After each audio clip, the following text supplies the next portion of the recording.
Imagine a world where something as small as a pinch of nutmeg could be thought to ward off the plague, or where black peppercorns were so valuable they were locked away like treasure. For much of history, spices were not just flavor for food, they were mystery, medicine, and magic.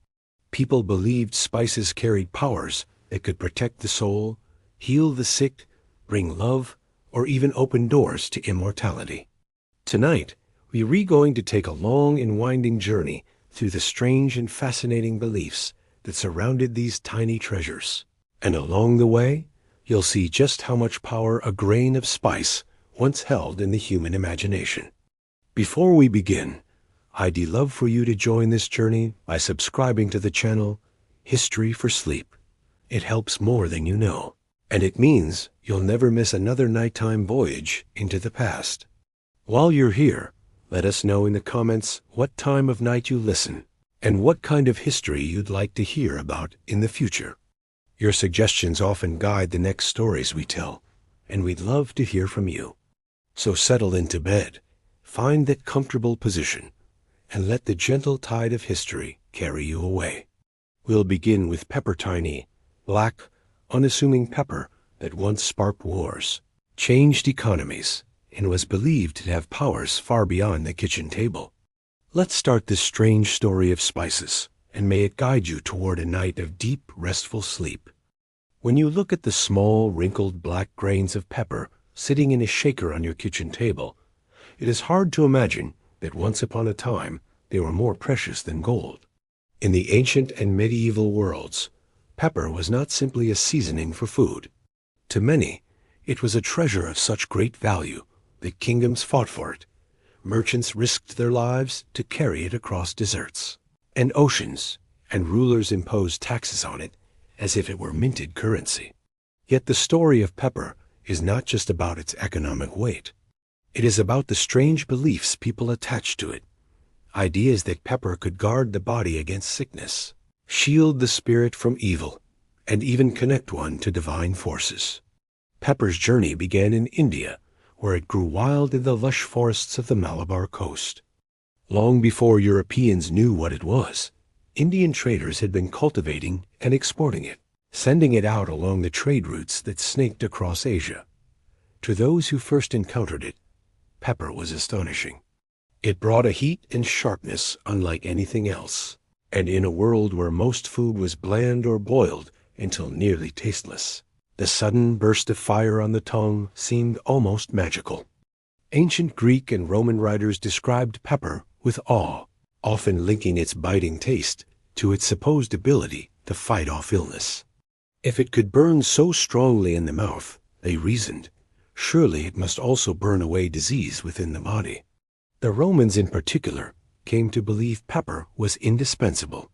Pliny the Elder, writing in the 1st century, complained about the immense sums Rome was paying for pepper imports. He found it baffling that so much wealth was poured into acquiring what he called a worthless seed, but even he admitted that its popularity was unstoppable. For Roman elites, pepper became both a luxury and a status symbol. To serve food laced with pepper was to declare one's wealth, but also one's sophistication. It was believed pepper improved not just the flavor, but the very health of the diner, keeping the humors of the body in balance. Physicians prescribed pepper as a treatment for everything from stomach aches to impotence, believing that its fiery quality could restore warmth where the body was thought to have grown cold. In medieval Europe, pepper's power only grew in the imagination. As waves of plague swept across the continent, people looked desperately for ways to protect themselves. Some believed pepper, with its sharp aroma, could purify the air around them. At a time when the miasma theory of disease, the belief that sickness was spread by bad air, was dominant, it made sense to imagine that inhaling the pungent scent of pepper could chase away dangerous vapors. Wealthy families often stored great sacks of pepper, not just to flavor their meals, but to burn or scatter around rooms as a kind of fumigation. In some places, peppercorns were even carried in small pouches around the neck, believed to act as a talisman against infection. The economic role of pepper intertwined with these beliefs, giving it a mystical aura of power beyond the ordinary. In the Middle Ages, pepper was so valuable that it was accepted in place of money. Rents were sometimes paid in peppercorns, and debts settled with them as though they were coins. This gave rise to the phrase peppercorn rent, meaning a small but symbolic payment, though at the time the payment was far from trivial. Imagine the strange impression this must have left on ordinary people, a substance small enough to roll underfoot, yet powerful enough to replace gold. Such a paradox naturally invited speculation that pepper must hold secret powers, invisible to the eye, but potent in the unseen world. Beyond Europe, pepper was surrounded by stories of danger and mystery. Traders who carried pepper across long distances often invented fantastic tales to explain its origins, partly to protect their trade routes and partly to stoke demand. One popular legend claimed that pepper was guarded by serpents in the forests of India, and that harvesters had to burn the trees to drive the snakes away. The blackened peppercorns, so the story went, were proof of this fiery battle. In reality, of course, pepper turned black when it was dried, but the myth gave the spice an air of danger and heroism. Every grain was not just a seasoning, but a fragment of a struggle between man and nature, one at great cost. Pepper also took on a role in spiritual life. Some medieval texts mention pepper being scattered at church altars or included in incense blends, the sharpness of its smoke believed to purify and sanctify sacred spaces. In folk traditions, it was sometimes mixed into charms meant to ward off the evil eye or protect crops from blight. The very heat of pepper, its capacity to sting, was imagined as a weapon against unseen forces. Evil, it was thought, could not withstand such intensity. What is striking in all of these beliefs is how they reveal the human desire to find meaning in small, everyday things. Pepper was not just a taste, but a symbol of wealth, of health, of protection, of prestige. People believed in its powers because they wanted to believe that something so tiny could carry with it immense strength.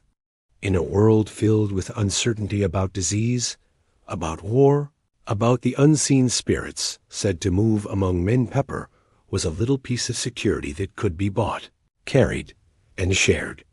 To sprinkle pepper on your food was to season not just your meal, but your life with a touch of safety. As pepper spread further through the world, its reputation continued to expand. In China, traditional medicine incorporated pepper into remedies for chills and digestive troubles. In the Islamic world, pepper appeared in medical texts as a stimulant for the body and the spirit. Each culture took the same small grain and projected upon it its own hopes, fears, and beliefs. To some, it was fire. To others, it was medicine. To many, it was wealth beyond imagining. The mystical power of pepper was never truly about the spice itself, but about the stories people told and the faith they placed in it. And so, as we leave behind the world of black pepper and its aura of mystery, we turn to another spice that held strange and powerful associations, cinnamon. Unlike pepper, cinnamon came wrapped in myths of distant lands and divine gifts, believed by many to be so precious that it was worthy of kings and gods alike. It is to this sweet, fragrant bark that we now turn, uncovering the unusual ways people once understood its power. If pepper was the fire that burned in the mouth and warded off disease, then cinnamon was the perfume of the gods. Few spices in history have been wrapped in as much myth and mystery as this sweet, fragrant bark. Today, it seems so ordinary, rolled into sticks in the baking aisle, sprinkled into lattes, stirred into oatmeal, but for much of history, cinnamon was an object of wonder and desire. People spoke of it in hushed tones, told incredible stories about its origins, and believed that its scent carried both spiritual and medicinal powers. To offer cinnamon was not just to give a spice. It was to give something rare, sacred, and, in many cases, worth more than gold itself. The ancient Egyptians were among the first to elevate cinnamon to this exalted status. They used it in their embalming rituals, believing that the sweet-smelling bark could preserve the flesh of the dead and help guide souls safely into the afterlife. When you imagine a pharaoh being laid to rest in a grand tomb, the air heavy with incense, cinnamon would almost certainly have been part of that final ritual. The spice's fragrance was not just pleasant, it was thought to be divine, a scent pleasing to the gods and a shield against corruption. In temples, too, cinnamon was burned alongside frankincense and myrrh, filling the sacred spaces with smoke that connected the earthly and the heavenly. The Bible itself references cinnamon, describing it as one of the sacred oils used for anointing. To early Christians and Jews alike, cinnamon's place in Scripture marked it as a holy substance. This divine association lent cinnamon a power beyond that of any ordinary commodity. To possess cinnamon was not only to have wealth, but to hold in your hands a fragment of the sacred. In this way, cinnamon became a bridge between the human and the divine, an object whose value was measured not just in coins, but in prayers and blessings. But where did it come from? For centuries, the answer to that question was shrouded in secrecy and myth.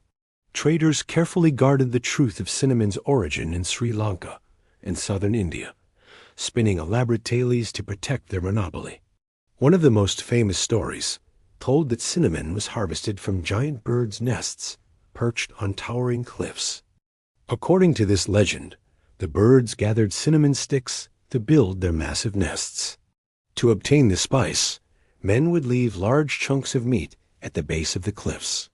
The birds, greedy for the feast, would carry the meat back to their nests, which would then collapse under the weight, spilling cinnamon to the ground where it could be collected. It was a story as fanciful as it was effective, discouraging outsiders from seeking the true source and adding a sense of wonder to the spice itself.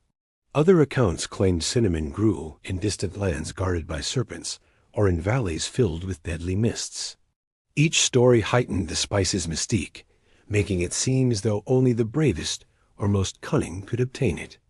These tales worked to elevate cinnamon's status far beyond its culinary uses, turning it into an object of legend. When merchants arrived in Mediterranean ports with bundles of cinnamon, their customers were not just buying a spice. They were purchasing a piece of a faraway adventure, an object culled from a world of dangers and marvels. In Rome, cinnamon became one of the most extravagant luxuries. The Emperor Nero is said to have burned an entire year's worth of the city as supply at the funeral of his wife, Poppaea, in the 1st century. By reducing so much wealth to smoke, he made a display of grief so spectacular that it left an impression on history itself. For Romans, cinnamon was more than flavor. It was status, a symbol of power and generosity. To give cinnamon as a gift was to honor someone in the highest way possible, offering them a treasure more valuable than fine jewelry or silk. Medieval Europe inherited much of this awe.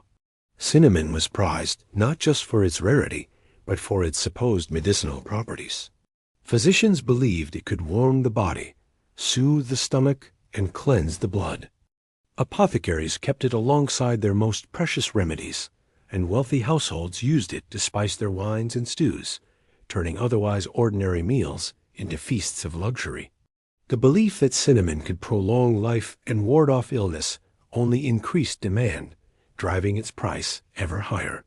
To sprinkle cinnamon into your food was to season it with health and vitality, or so people believed. Cinnamon's sweet, comforting fragrance also made it central to rituals of love and intimacy. In medieval romances, it was sometimes linked with passion, its warm aroma thought to kindle desire. Lovers might exchange gifts of cinnamon as tokens of affection, or weave it into charms designed to ensure faithfulness. Just as its scent lingered in the air, so too was it believed to bind hearts together in lasting devotion. Of course, the true story of cinnamon was more practical. It grew quietly on trees in tropical climates, harvested by skilled hands that scraped and dried the bark. Yet for those far removed from its source, the reality hardly mattered. What mattered were the stories, the symbolism, and the belief that cinnamon carried with it something otherworldly. This belief gave it power far beyond its physical properties, transforming it into a substance fit for emperors, priests, and lovers alike. As the age of exploration dawned, cinnamon became one of the great prizes sought by European powers. Portuguese, Dutch, and British traders fought bitterly for control of the cinnamon trade, seeing it as a key to both wealth and influence. The belief in its extraordinary value drove ships across oceans and fueled conflicts that shaped the course of history. And though eventually cinnamon became more widely available, the shadow of its old reputation lingered. Even today, when we add it casually to desserts, there is something comforting, almost magical, about its presence. Perhaps that is the echo of those ancient beliefs, whispering that cinnamon is not just a spice, but a gift touched by the sacred.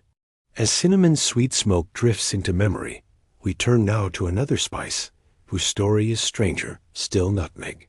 Believed by many to hold the power to protect against plague, nutmeg became a symbol of both fear and hope in a world haunted by disease.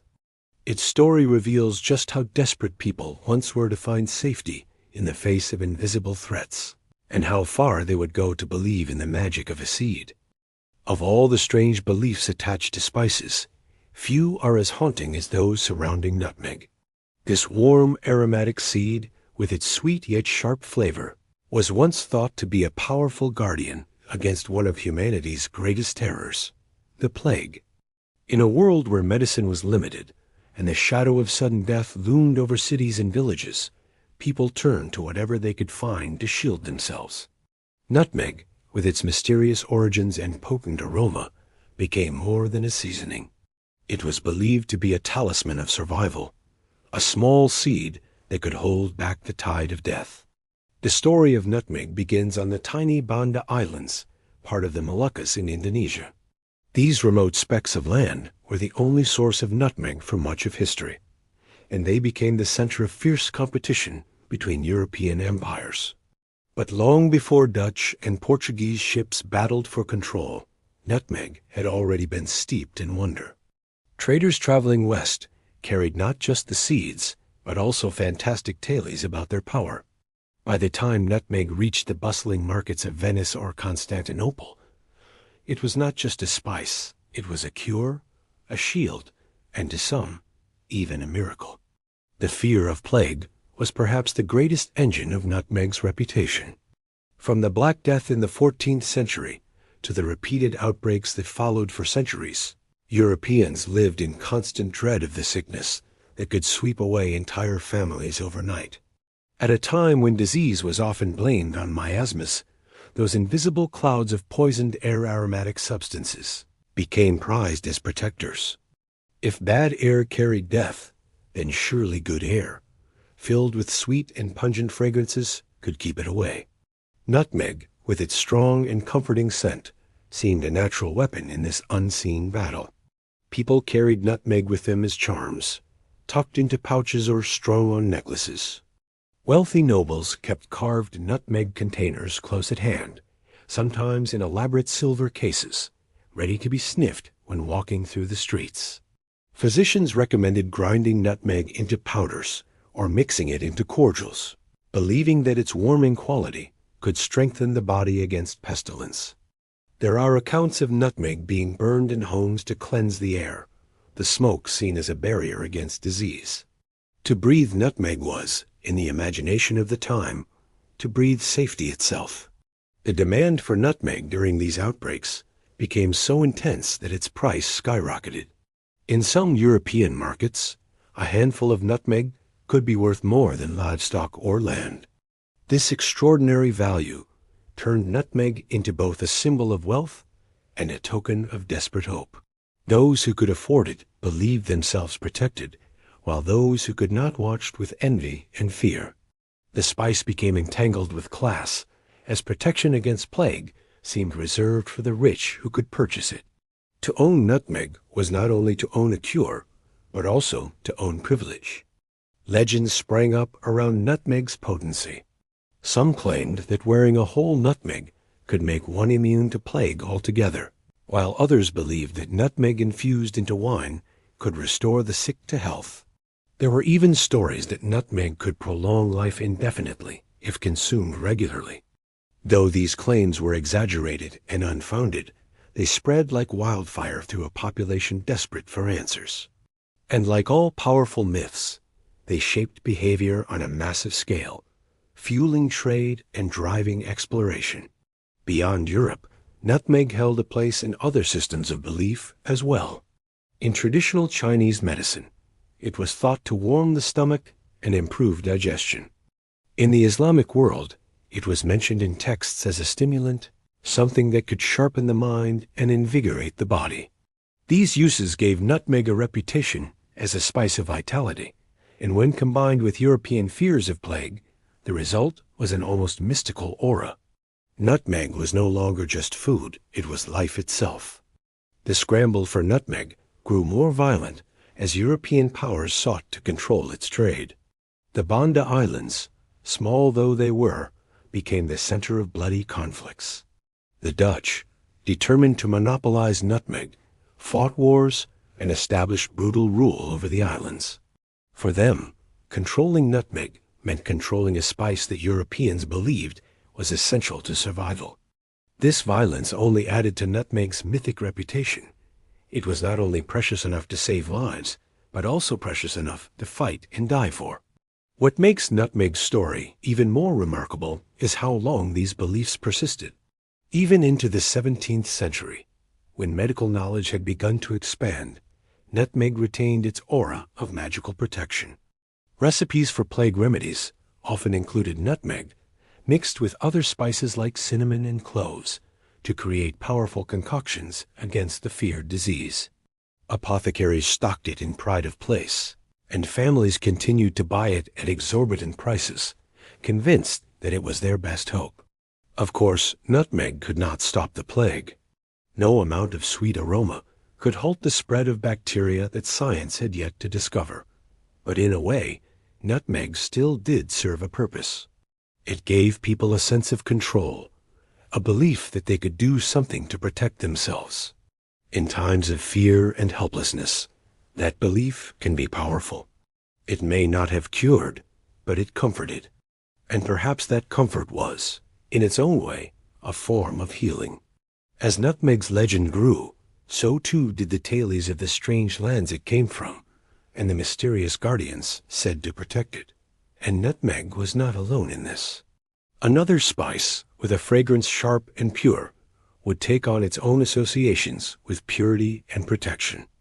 This was the clove, a bud so small yet so potent that it, too, was thought to shield body and spirit alike. And so we turn to cloves, their scent filling the air, and the curious beliefs they inspired in centuries past. If nutmeg was the spice of desperate hope during plague years, cloves carried with them a reputation tied to purity, freshness, and even the power of the spoken word. These small, unopened flower buds, dried until they took on their familiar brown color, were valued not only for their ability to season food, but also for their supposed influence over health, the breath, and even the soul.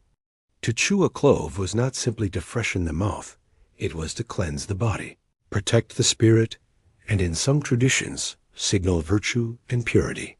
The origins of cloves, like those of nutmeg, lay in the Maluku Islands, sometimes called the Spice Islands, in what is now Indonesia.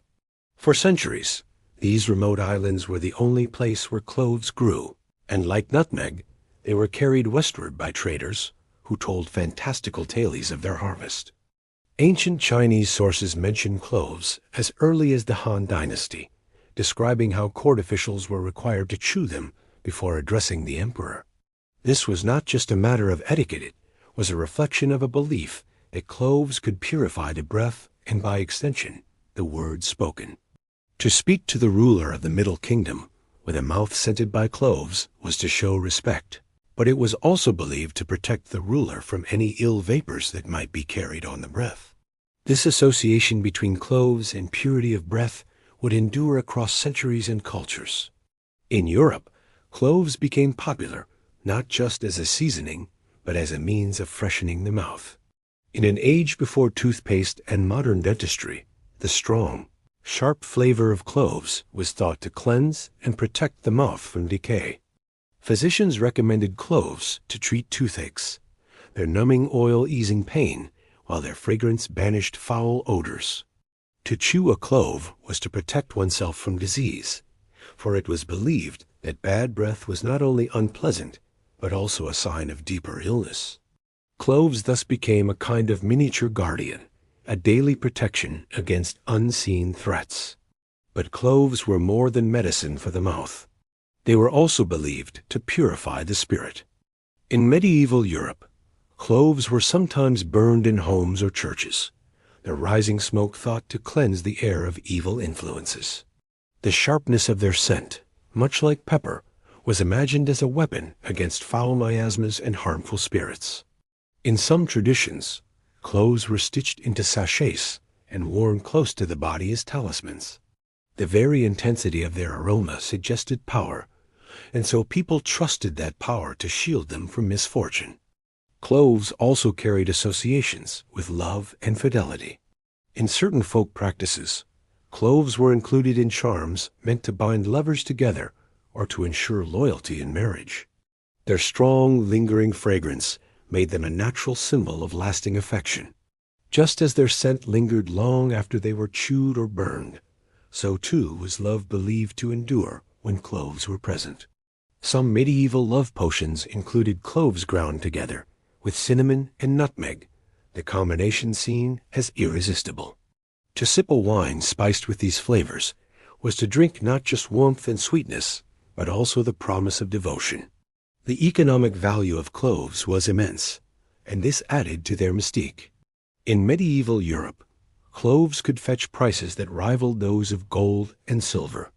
Their rarity made them symbols of wealth, and to use them in cooking was to display both prosperity and refinement.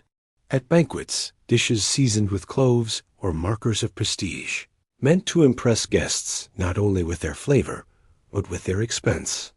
In this way, cloves became entangled with ideas of social purity and status. The rich could cleanse their bodies, their homes, and their reputations with a spice that few could afford. As with nutmeg, the scarcity of cloves led to fierce competition. When the Portuguese first reached the Spice Islands in the early 16th century, they were astonished at the value of cloves in European markets. Soon after, the Dutch East India Company fought ruthlessly to monopolize the trade, even going so far as to destroy clove trees on islands they could not control. This destruction, meant to preserve scarcity and drive up profits, only deepened the aura of mystery surrounding cloves. To Europeans, they seemed all the more precious, their very existence tied to distant struggles in lands most would never see. The lengths to which men went for cloves only reinforced the belief that these tiny buds were treasures with extraordinary power.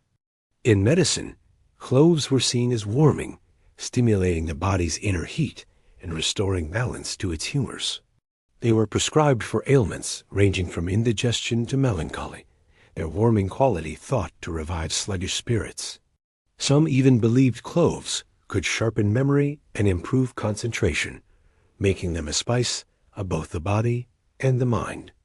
In this way, cloves crossed the boundary between physical and spiritual health, believed to influence both the body's functions and the soul's clarity. The symbolic role of cloves extended into religious rituals as well. In some Christian traditions, cloves were blended into incense, their fragrance mingling with prayers as they rose to heaven. The purity of their scent was thought to reflect the purity of faith, a material expression of devotion. In Islamic traditions, too, cloves were valued in medicine and perfumery, their aroma seen as pleasing both to people and to God. The universality of their appeal made cloves one of the most widely revered spices, transcending cultural boundaries. Yet cloves were not without darker associations. Because they were expensive, they were sometimes suspected of being adulterated with lesser substances, and this raised fears of poisoning. Unscrupulous traders might mix in bark or other plant matter, leading to suspicion and mistrust. In some tales, Poisoned cloves appear in stories of intrigue and betrayal, their familiar fragrance masking hidden danger. This duality, the power to purify and the potential to harm, made cloves both trusted and feared. When we consider cloves today, ground into mulled cider or pressed into the skin of an orange at Christmas time, we rarely think of them as sacred or magical. Yet behind that comforting aroma lies a history of belief, stretching from the courts of emperors to the rituals of peasants. To chew a clove was once to speak with purity, to burn one was to cleanse a space, and to gift them was to bestow honor and wealth. They were tiny symbols of the human longing for health, love, and safety in a world full of uncertainty. As we leave behind the lingering fragrance of cloves, we find ourselves drawn further along the spice routes into lands filled with rumor and imagination. Beyond the physical powers of spices lay the myths of the very places they came from, strange stories of monsters, serpents, and enchanted landscapes said to guard these treasures. To understand how deeply people believed in the power of spices, we must turn now to the tales that traders told, stories woven as carefully as the sails that carried them across oceans. If pepper, cinnamon, nutmeg, and cloves were precious, the stories that surrounded them were priceless. Long before most people in Europe or the Middle East had any hope of traveling to the far-off islands where these spices grew, they had the tales told by merchants. These stories did more than entertain. They guarded trade secrets, justified the high prices of spices, and built an aura of mystery around them. In an age when the world beyond one's village was already filled with uncertainty, the distant spice routes became landscapes of imagination, populated by monsters, demons, and supernatural guardians who stood watch over the treasures of the earth. The spice trade was one of the most lucrative enterprises in history, stretching across deserts, mountains, and seas. Caravans carried spices from India, Sri Lanka, and the Moluccas to Persia and Arabia to the ports of the Mediterranean. From there, Venetian merchants ferried them into the heart of Europe. Each stage of this journey was shrouded in secrecy, for those who controlled knowledge of the spice's origin controlled its price. To protect their monopoly, traders invented elaborate fables about where spices came from and the dangers of obtaining them. These tales did more than discourage competitors. They fired the imagination of entire civilizations. One of the most famous legends involved cinnamon.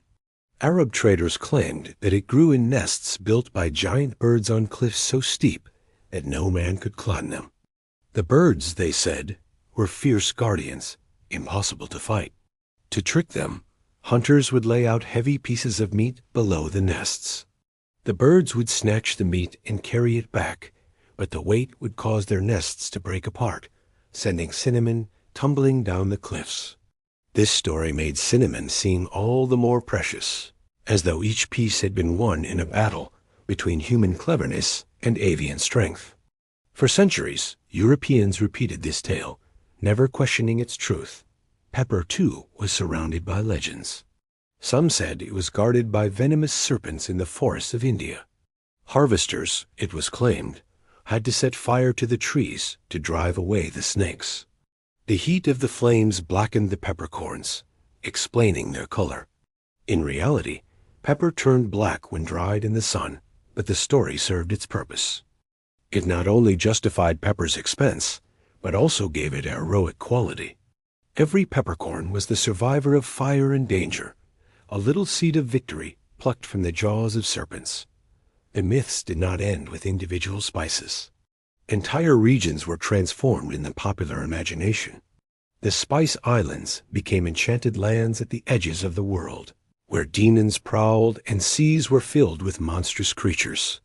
Ancient maps often depicted these areas with illustrations of serpents, dragons, and giant fish. To the average European who had never seen the Indian Ocean, such images seemed entirely plausible.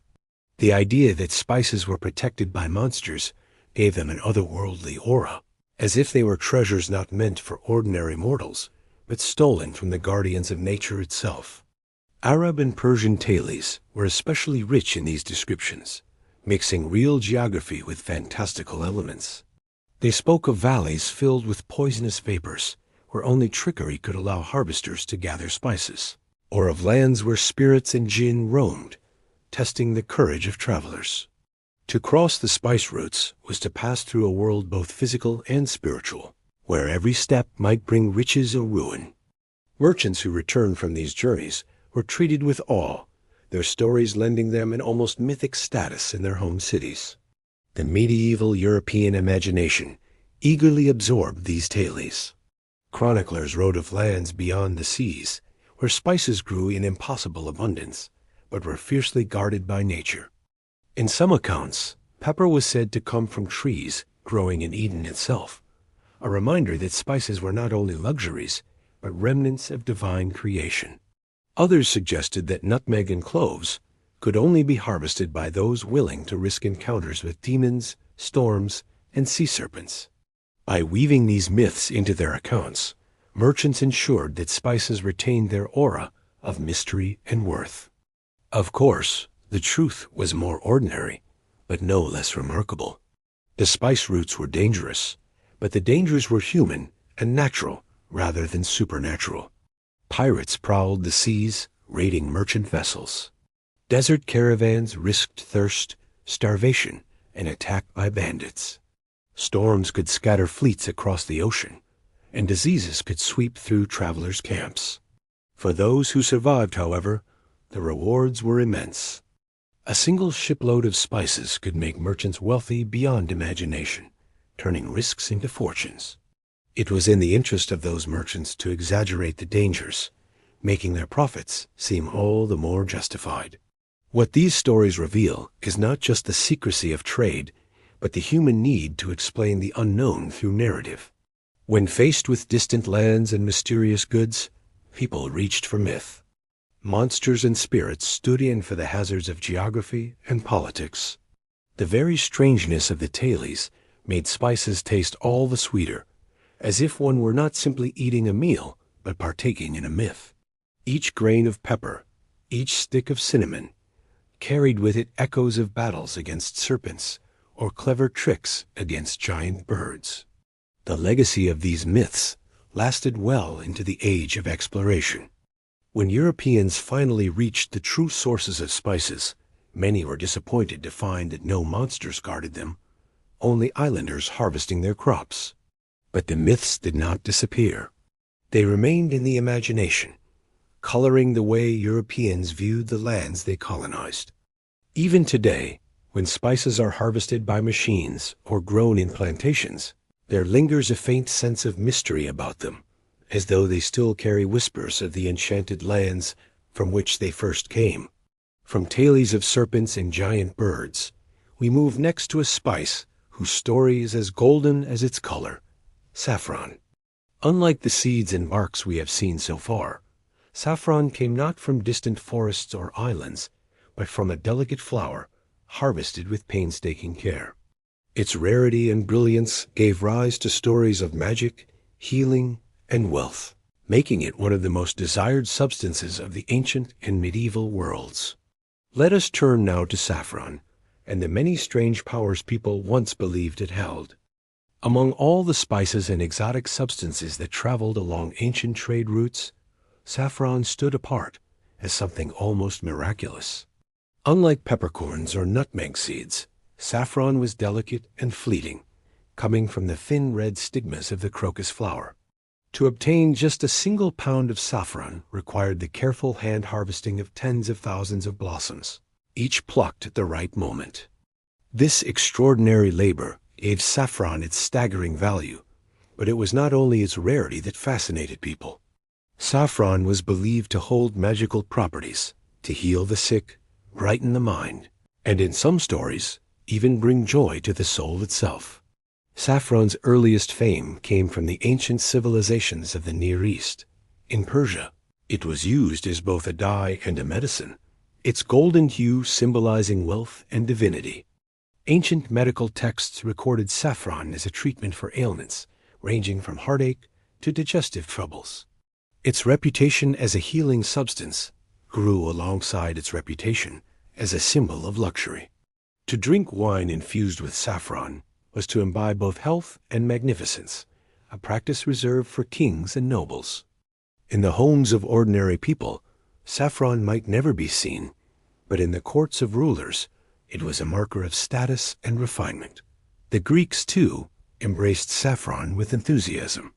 In mythology, it was tied to stories of passion and transformation. One tale tells of a mortal man named Crocus, who fell hopelessly in love with a nymph. The gods, pitying him or perhaps punishing him, transformed him into the flower that bears his name. From his bright blossoms came saffron, a spice imbued with both beauty and sorrow. This myth gave saffron an aura of romance and tragedy, making it not just a seasoning, but a symbol of love's intensity. Greek physicians, influenced by both myth and observation, prescribed saffron for melancholy, believing its color and aroma could lift the spirits of those weighed down by sadness. In Rome, saffron was used lavishly. The Emperor Nero was said to have had the streets sprinkled with saffron when he entered the city, filling the air with its fragrance. Such extravagance was a declaration of power, for only the richest could afford to waste such a precious commodity. Romans also believed saffron had medicinal qualities, particularly as a remedy for wounds and eye conditions. Mixed into ointments, saffron was thought to restore clarity and strength. Its association with healing was so strong that Roman soldiers carried saffron with them, using it to dress their injuries after battle. To them, it was not only luxury but necessity, a reminder that even beauty could be practical. As centuries passed, saffron's reputation spread across Europe and the Middle East. In the Islamic Golden Age, physicians recorded saffron as a stimulant for the heart and a tonic for the mood. Its vibrant color, they argued, reflected its power to brighten the human spirit. Medical texts described it as warming, invigorating the blood and restoring vitality. Some even believed that saffron could prolong life if consumed regularly, adding years to one's existence. The spice became intertwined with philosophical ideas about balance and harmony, a golden thread weaving through the body and soul. The medieval Europeans who encountered saffron inherited these beliefs and added their own. In monasteries, saffron was cultivated in small gardens, prized both for its medicinal value and its role in religious symbolism. Its golden color was likened to divine light, and in illuminated manuscripts, saffron dye was sometimes used to highlight sacred texts. Physicians of the Middle Ages prescribed saffron for a dizzying range of conditions: coughs, fevers, heart problems, insomnia, and even plague.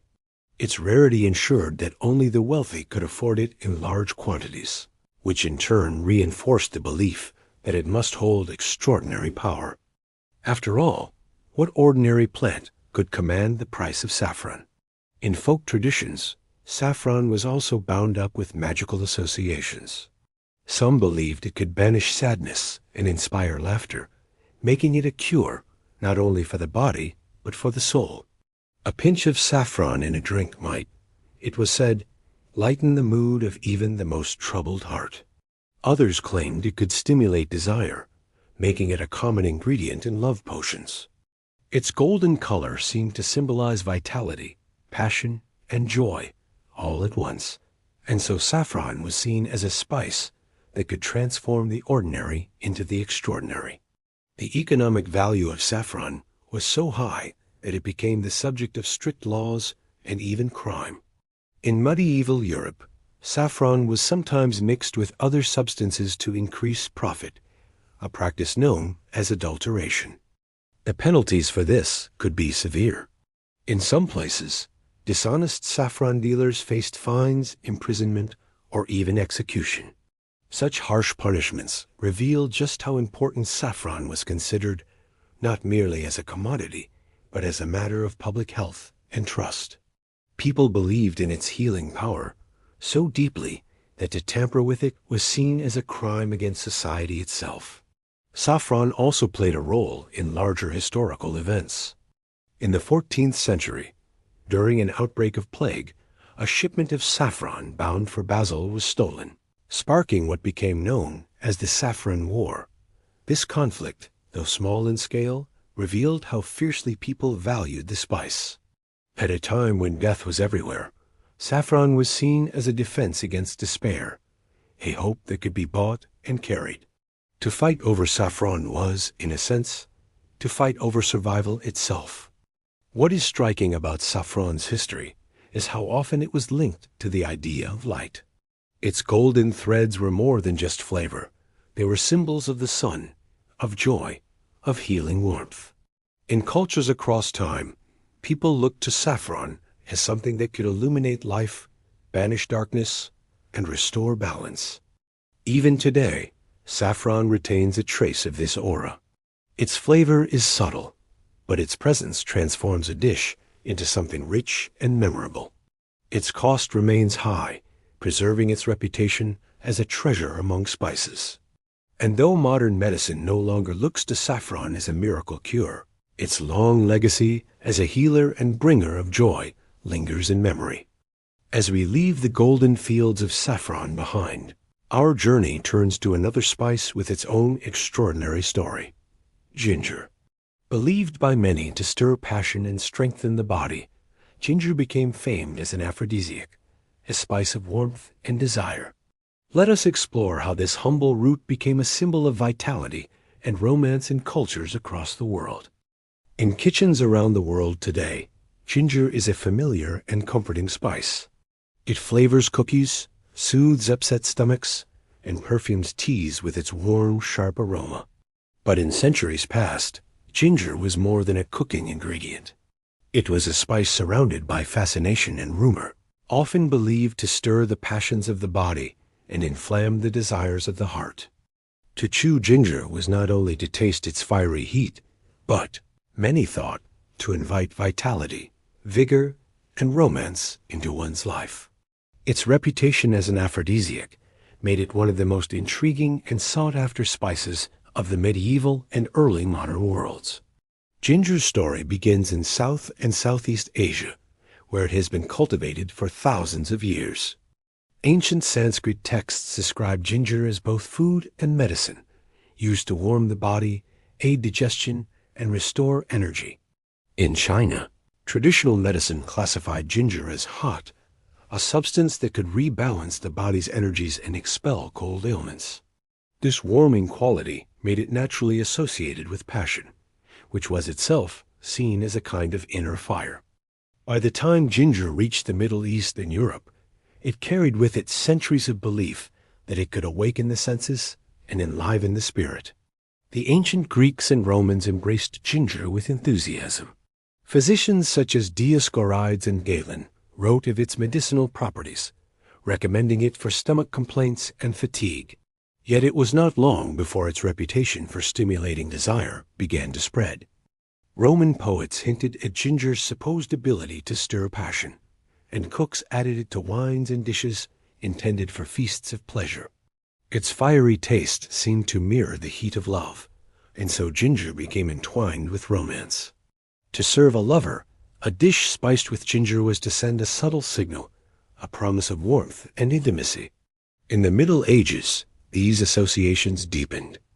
Medieval medical theory, based on the balance of humors, held that ginger was a warming spice that could restore vigor to those whose bodies had grown cold or sluggish.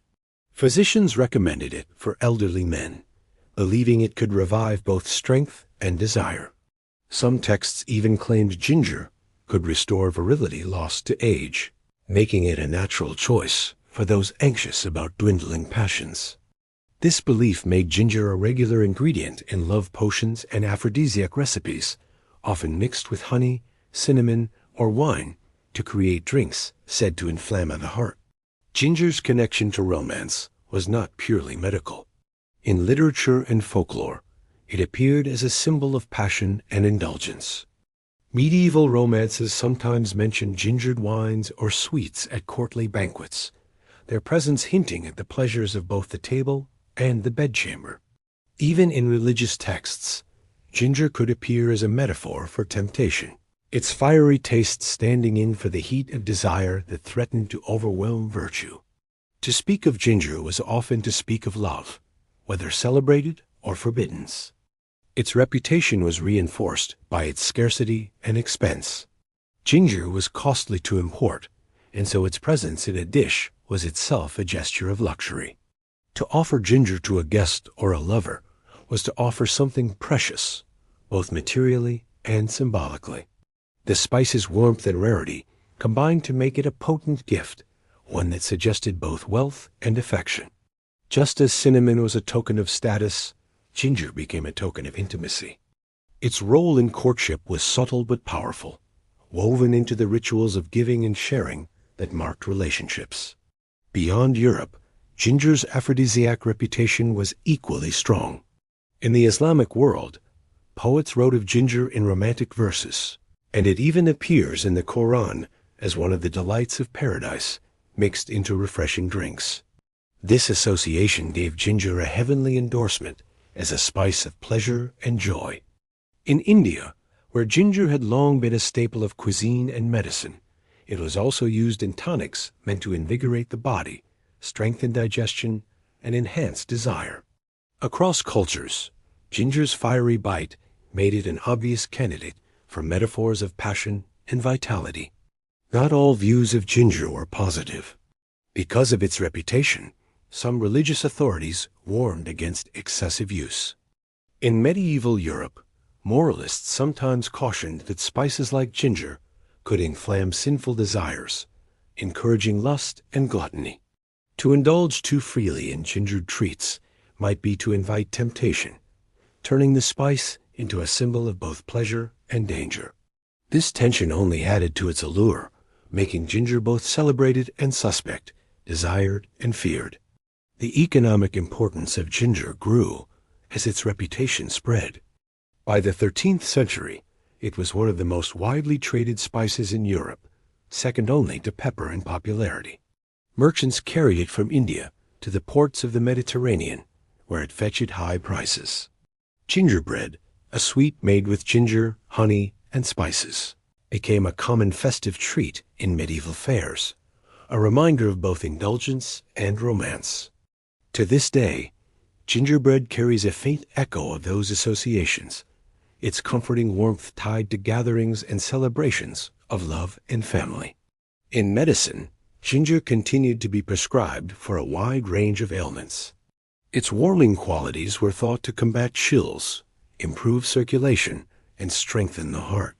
Physicians also recommended it for seasickness and nausea, beliefs that modern science has, interestingly, confirmed. Yet it was its role in matters of love that kept ginger in the realm of the extraordinary. The belief that a root pulled from the earth could stir the deepest passions of the human heart reveals how powerfully people projected meaning onto spices. Ginger was not just a root, it was a symbol of life's fire. As the centuries passed and ginger became more common, its reputation as an aphrodisiac softened but never disappeared. Even today, in some cultures, ginger tea is considered a tonic for vitality, and its use in festive and romantic settings carries faint echoes of its earlier role. The idea that ginger warms not only the body, but also the soul persists, a reminder of how deeply the spice once shaped human imagination. From ginger's fiery role in love and passion, we now move to another dimension of spice belief: protection against forces not of the body, but of the spirit. Spices were not only thought to cure or inflame, they were also seen as shields against evil. Let us step into that world, where a pouch of spice might guard against demons, and the air itself could be cleansed with fragrance. For as long as people have believed in the power of unseen forces, they have also searched for ways to protect themselves from them. In many cultures, the invisible world was thought to be filled not only with angels or benevolent spirits, but also with demons, witches, and malicious entities that could harm the living. Against these threats, people turned to whatever tools they could find: symbols, prayers, rituals, and very often, spices. The sharpness of their aromas, the intensity of their flavors, and their rarity combined to give spices a reputation as natural guardians. To carry a pouch of fragrant spice was not simply to perfume the air, but to arm oneself against evil. This belief rested on a simple but powerful logic. If foul smells were linked with corruption, disease, and wickedness, then strong, pleasing scents must be linked with purity, health, and safety. Spices such as cloves, cinnamon, nutmeg, and pepper were seen as weapons in the war against darkness. A room scented with spice was thought to be inhospitable to demons, just as it was inhospitable to disease. The air itself became a battleground, and spices were the invisible soldiers standing guard. In medieval Europe, households often hung spice sachets in doorways or wore them around the neck as charms. These pouches, filled with mixtures of herbs and spices, were believed to block the entry of evil spirits or the influence of the evil eye. The pungency of cloves or the sweetness of cinnamon created a protective barrier, surrounding the wearer with an aura of safety. To walk through a crowded street during a time of plague or unrest with such a pouch was to walk with invisible armor. Even if the pouch offered no real protection, the belief in its power provided comfort, which in itself was valuable. Religious practices also reinforced these ideas. In churches, incense made from resins and spices was burned during ceremonies, the fragrant smoke rising heavenward. This was not only symbolic of prayers, but also a literal act of cleansing. The holy space, filled with spice-laden smoke, was thought to be purified of evil influences. The faithful, inhaling the aroma, felt both spiritually uplifted and physically protected. In monasteries, where monks carefully guarded knowledge of herbs and spices, rituals of fumigation were performed to keep away not just illness, but malevolent spirits lurking in the shadows. Beyond Europe, similar beliefs were found in many cultures. In India, spices such as turmeric and black pepper were used in rituals designed to banish evil and bring good fortune. Turmeric, with its bright golden color, was especially potent, symbolizing purity and divine protection. In Islamic traditions, certain spices were burned as part of cleansing rituals, their fragrances believed to repel jinn or other harmful entities. The act of burning spices created a boundary, a scented shield between the human world and the world of spirits. The idea that spices could protect against witchcraft was also widespread. In some regions of Europe, cloves or nutmeg were sewn into garments or placed beneath pillows to ward off curses. Ginger, with its fiery taste, was sometimes recommended as a guard against enchantments, its heat thought to break spells. Pepper, sharp and biting, was sprinkled at thresholds to keep out unwelcome spirits. These practices blended folk belief with the high value of spices, making them both everyday protectors and luxuries of the wealthy. It is easy to see why people believed in such powers. Spices engaged the senses so strongly that they seemed more than natural. The sudden sting of pepper on the tongue or the warm sweetness of cinnamon in the nose was unlike anything else in the medieval world. If these small things could alter perception so dramatically, why should they not also alter reality? Spices became bridges between the physical and the spiritual, small tokens that gave people a sense of mastery over forces beyond their control. These beliefs also intersected with medicine. Because spices were thought to purify the body, they were naturally assumed to purify the spirit as well. A healthy body, cleansed and warmed by spices, was seen as less vulnerable to attack by evil entities. The line between sickness and possession was often blurred, and so remedies for one were remedies for the other. A physician might prescribe a nutmeg infusion, not only for a fever, but also for a sense of melancholy thought to be caused by dark spiritual forces. To heal the body was to heal the soul, and spices played a role in both. Even in secular life, the belief in spice protection was woven into rituals.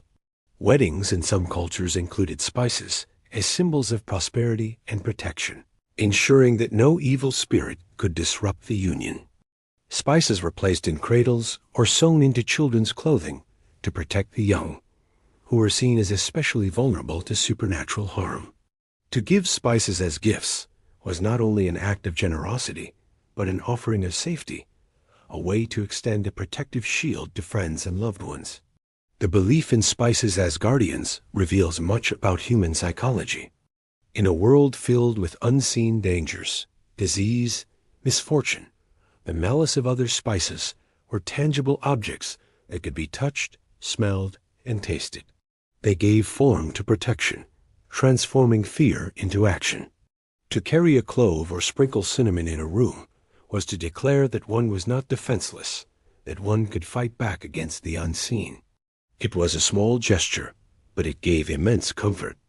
Though modern science has stripped spices of their supernatural roles, some echoes remain. We still burn incense in religious ceremonies, associating fragrance with purity.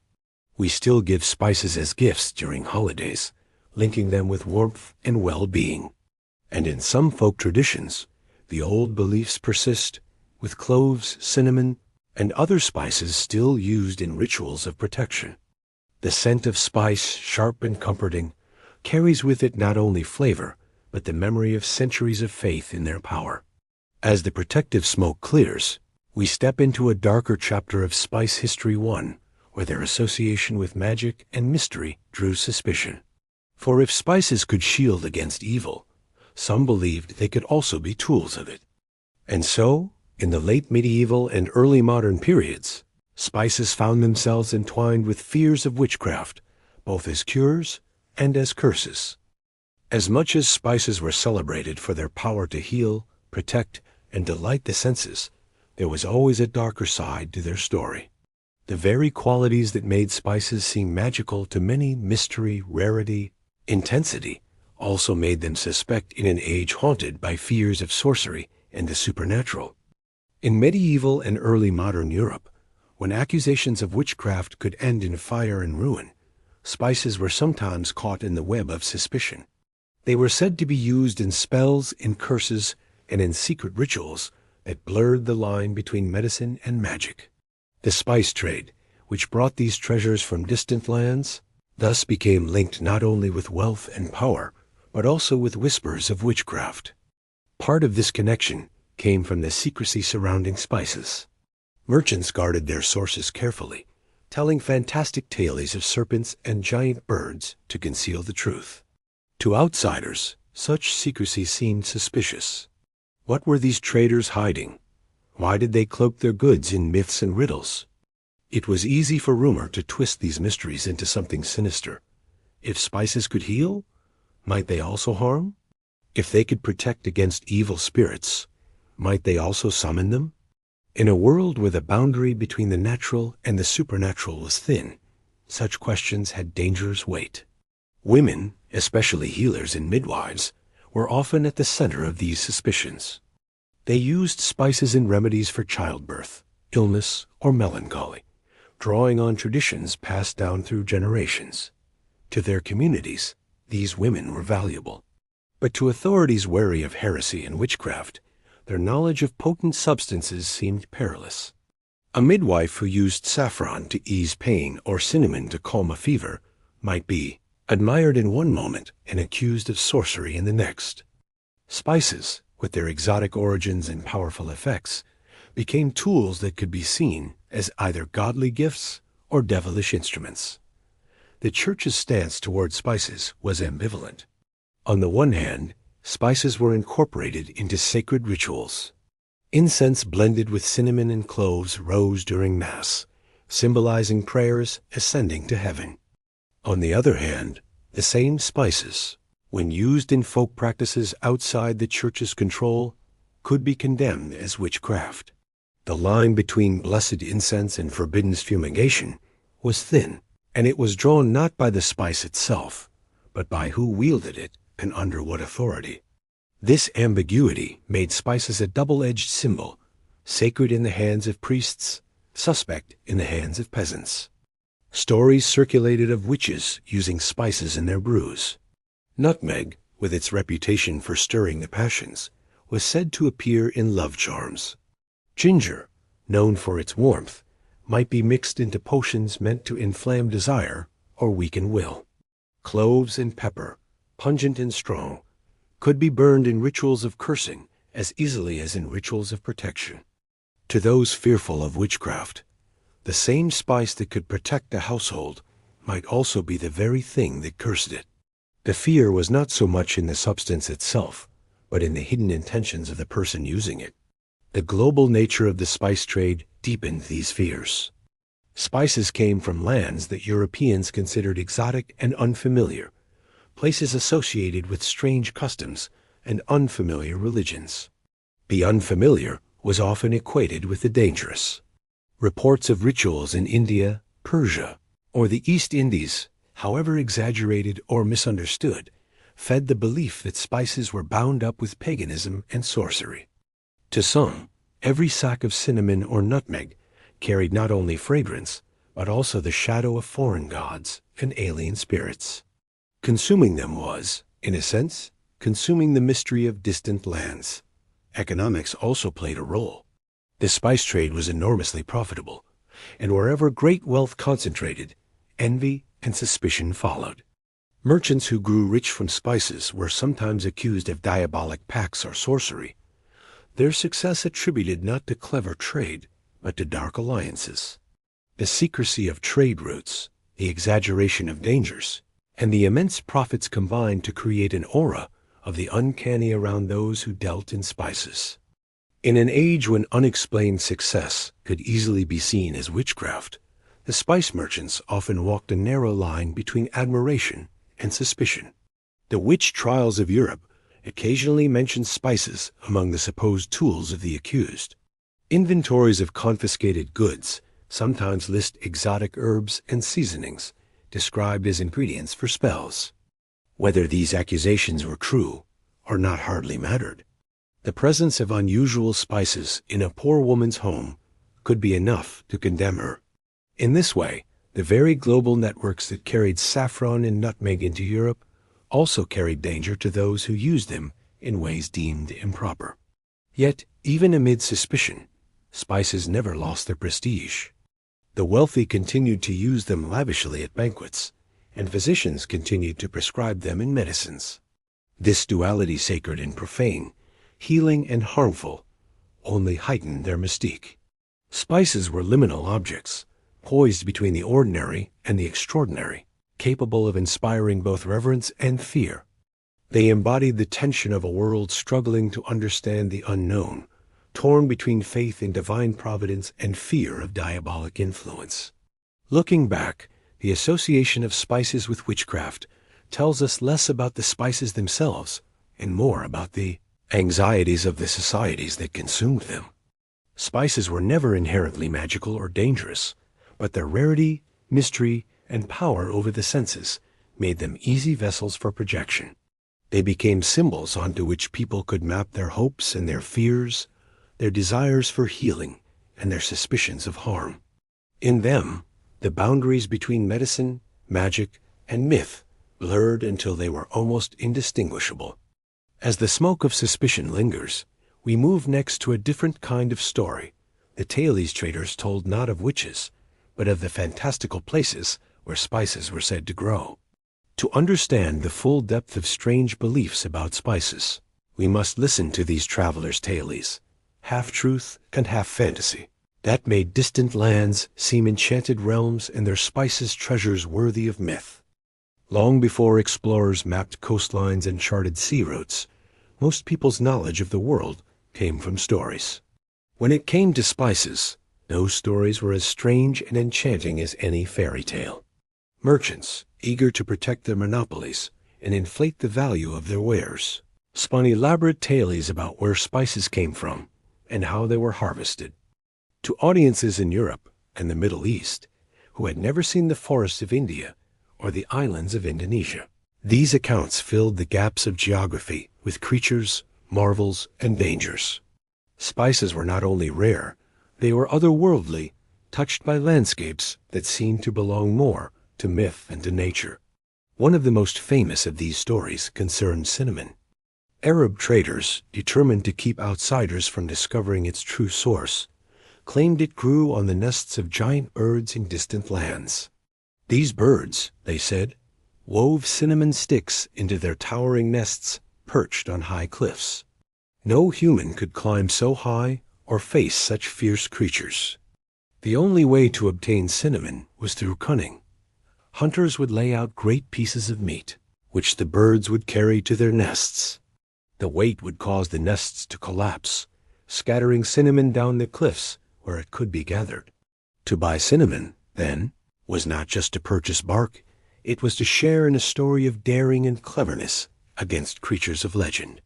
Another tale surrounded cassia, a spice closely related to cinnamon. According to Herodotus, the Greek historian, cassia grew in shallow lakes guarded by winged creatures resembling bats. These beasts fiercely defended the plants, making harvesting nearly impossible. Only the bravest or most skilled could gather cassia without being attacked. To the listener, this made the spice seem almost enchanted, a treasure won through danger and adventure. Whether or not they believed the story literally, the image of winged guardians elevated cassia from mere bark to something worthy of awe. Pepper, too, was wrapped in fantastical lore. Some stories claimed it was guarded by venomous snakes in the forests of India. To drive them away, harvesters had to set fire to the trees. The flames would blacken the peppercorns, explaining why they were dark in color. In reality, pepper turned black simply by being dried, but the tale gave it a sense of drama. Every peppercorn seemed like a survivor of fire and venom, a tiny seed that had endured trials to reach the tables of kings and merchants. The story not only justified the high price of pepper, but also gave it a heroic quality. Nutmeg and cloves, native to the far-off Banda and Maluku Islands, were often said to come from lands so distant and strange that they could only be reached by crossing seas filled with monsters. Maps of the medieval world, adorned with drawings of dragons and sea serpents, reflected this imagination. The very remoteness of these islands made them fertile ground for stories. Tales spoke of forests where nutmeg trees were guarded by spirits or where clove harvesters had to bargain with supernatural beings. These accounts turned ordinary trade into adventure and ensured that spices remained cloaked in mystery. Even saffron, which grew in Mediterranean lands, acquired its share of stories. Some said it sprang from the blood of lovers or from the tears of gods. These myths linked the golden threads of saffron to emotions of love and tragedy, making it not only valuable but sacred. To sprinkle saffron into a dish was to bring a fragment of myth to the table, to partake of a story as well as a spice. Such stories served practical purposes. They discouraged outsiders from seeking the true sources of spices, preserving the profits of those who controlled the trade. They also heightened demand by giving spices a sense of rarity and wonder. To buy cinnamon or pepper was not just to buy flavor, it was to purchase a fragment of a distant world, a piece of a story carried across deserts and seas. In a world hungry for marvels, these tales made spices irresistible. The power of these stories lay not only in their strangeness, but also in their plausibility. In an age when people believed the world was full of unknown creatures and enchanted places, why should there not be giant birds nesting with cinnamon or serpents guarding pepper trees? To a European who had never traveled beyond their town, the idea that the far corners of the earth held such marvels seemed entirely believable. The more unbelievable the tale, the more it seemed to fit the logic of a mysterious world. These legends also gave spices symbolic weight. If they came from places filled with monsters and marvels, then surely they carried some of that magic with them. Their potency in medicine, their role in rituals, their supposed powers of protection, all seemed more credible if the spices themselves were born of enchanted lands. In this way, the stories reinforced the beliefs that spices were not mere plants, but treasures imbued with hidden powers. Over time, explorers and traders began to uncover the truth. When Portuguese ships reached India and the Spice Islands, they found no giant birds or venomous guardians, only forests and farmers. Yet the myths did not vanish. They lingered in the imagination, coloring the way Europeans viewed the lands they colonized. Even when maps became more accurate, The old stories clung to the margins, reminding people that the world still held mysteries, even if they were not the ones first imagined. These exotic tales remind us that the history of spices is as much a history of storytelling as of trade. The flavors that delighted tongues also fed imaginations, turning simple plants into legends. When we sprinkle cinnamon or grind pepper today, we unknowingly echo centuries of myth, carrying with us whispers of giant birds, serpents, and enchanted valleys. From these tales of distant lands, we turn now to another layer of spice belief, one that touched every household and every body. For beyond their exotic origins and mythical guardians, spices were also believed to be universal cures, remedies for nearly every ailment known to man.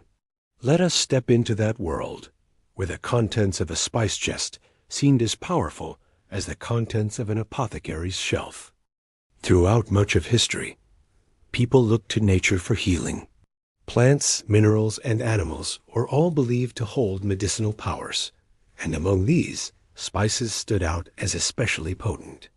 Their rarity, their strong aromas, and their immediate effects on the senses made them seem like concentrated bits of nature's vitality. A pinch of cinnamon could warm the body, a sip of ginger tea could ease the stomach, and a breath of clove smoke could calm the spirit.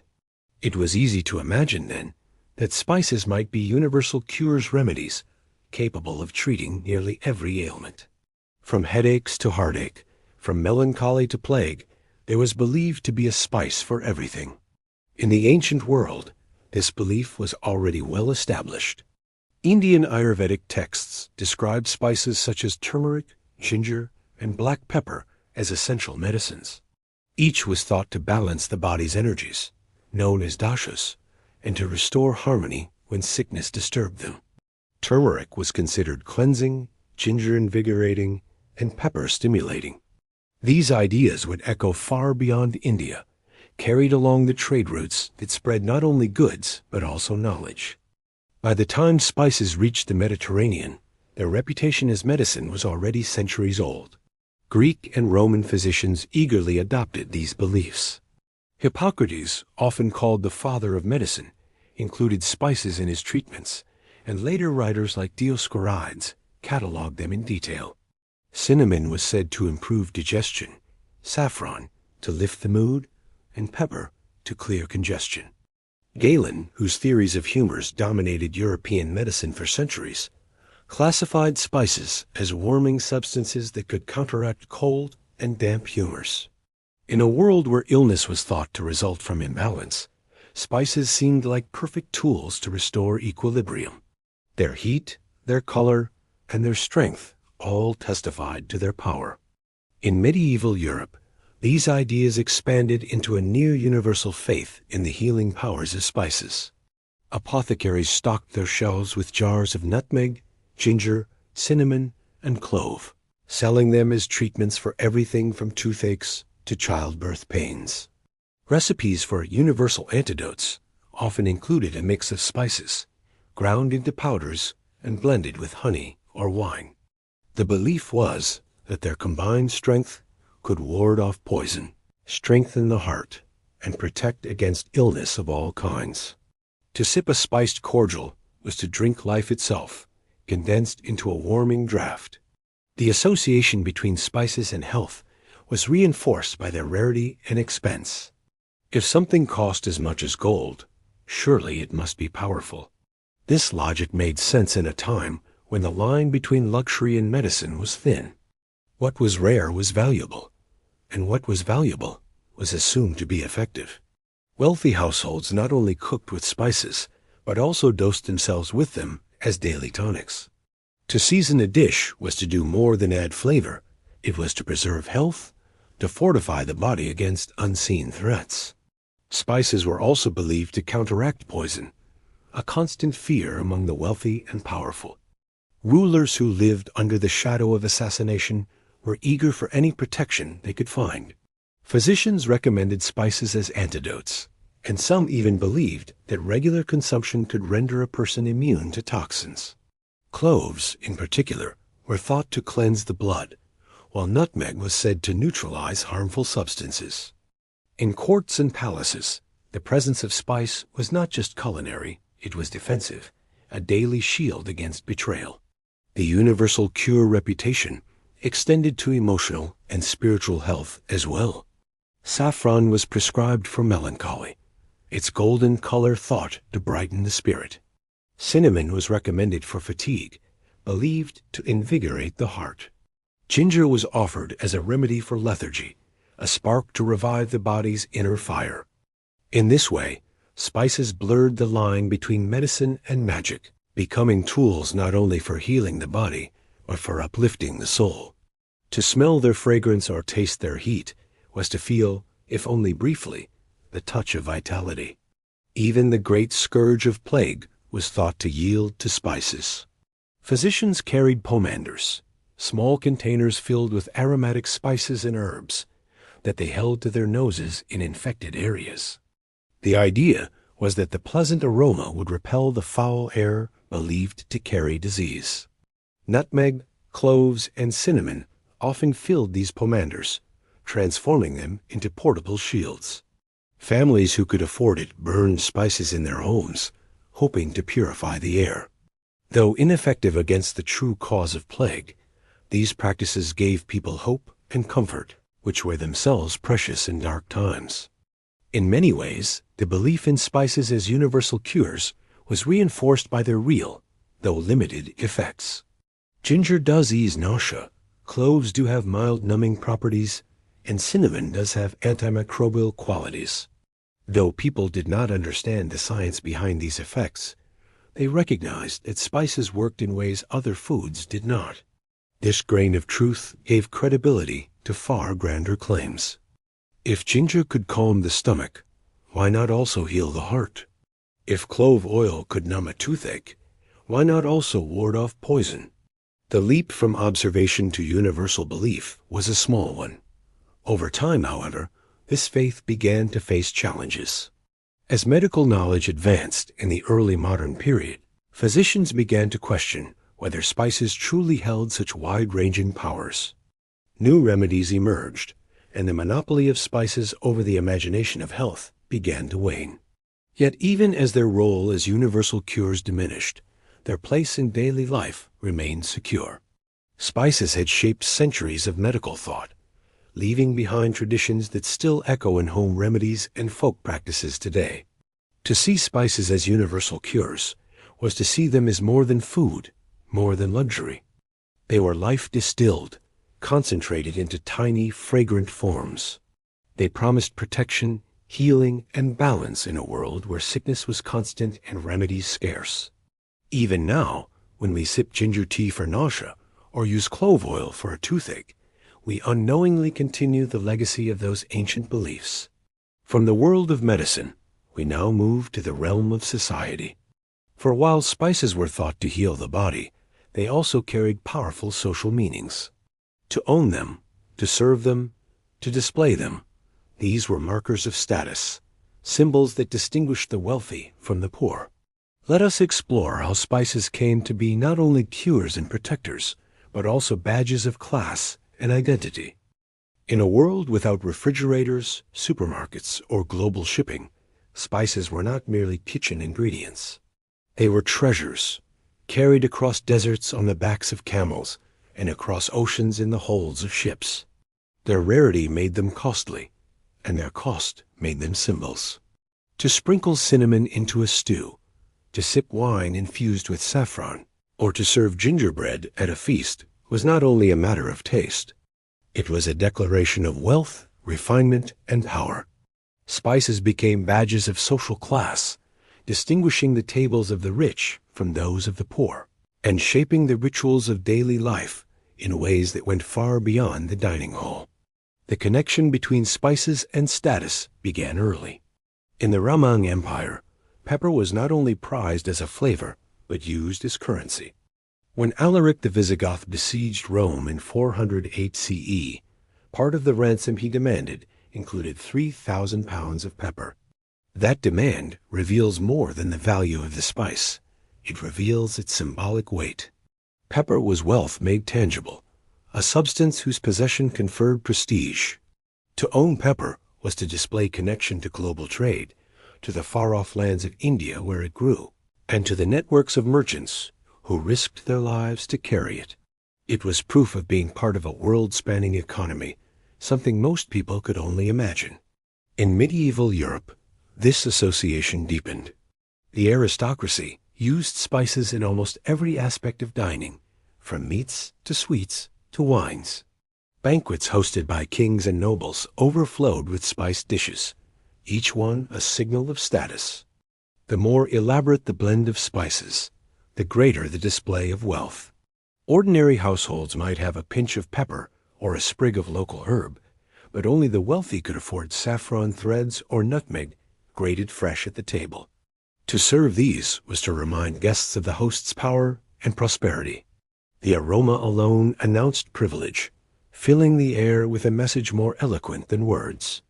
The link between spices and class was not only economic, but cultural. Spices were associated with sophistication, refinement, and worldliness. To know how to use them properly, to balance flavors in complex dishes, was itself a mark of education and status. Cookbooks written for the nobility often included elaborate spice blends, recipes that required not only access to the ingredients, but the skill to combine them. To eat heavily spiced food was to demonstrate not only wealth but taste, a palate trained in luxury. The poor, by contrast, ate simple fare porridge, bread, root vegetables seasoned with local herbs, if at all.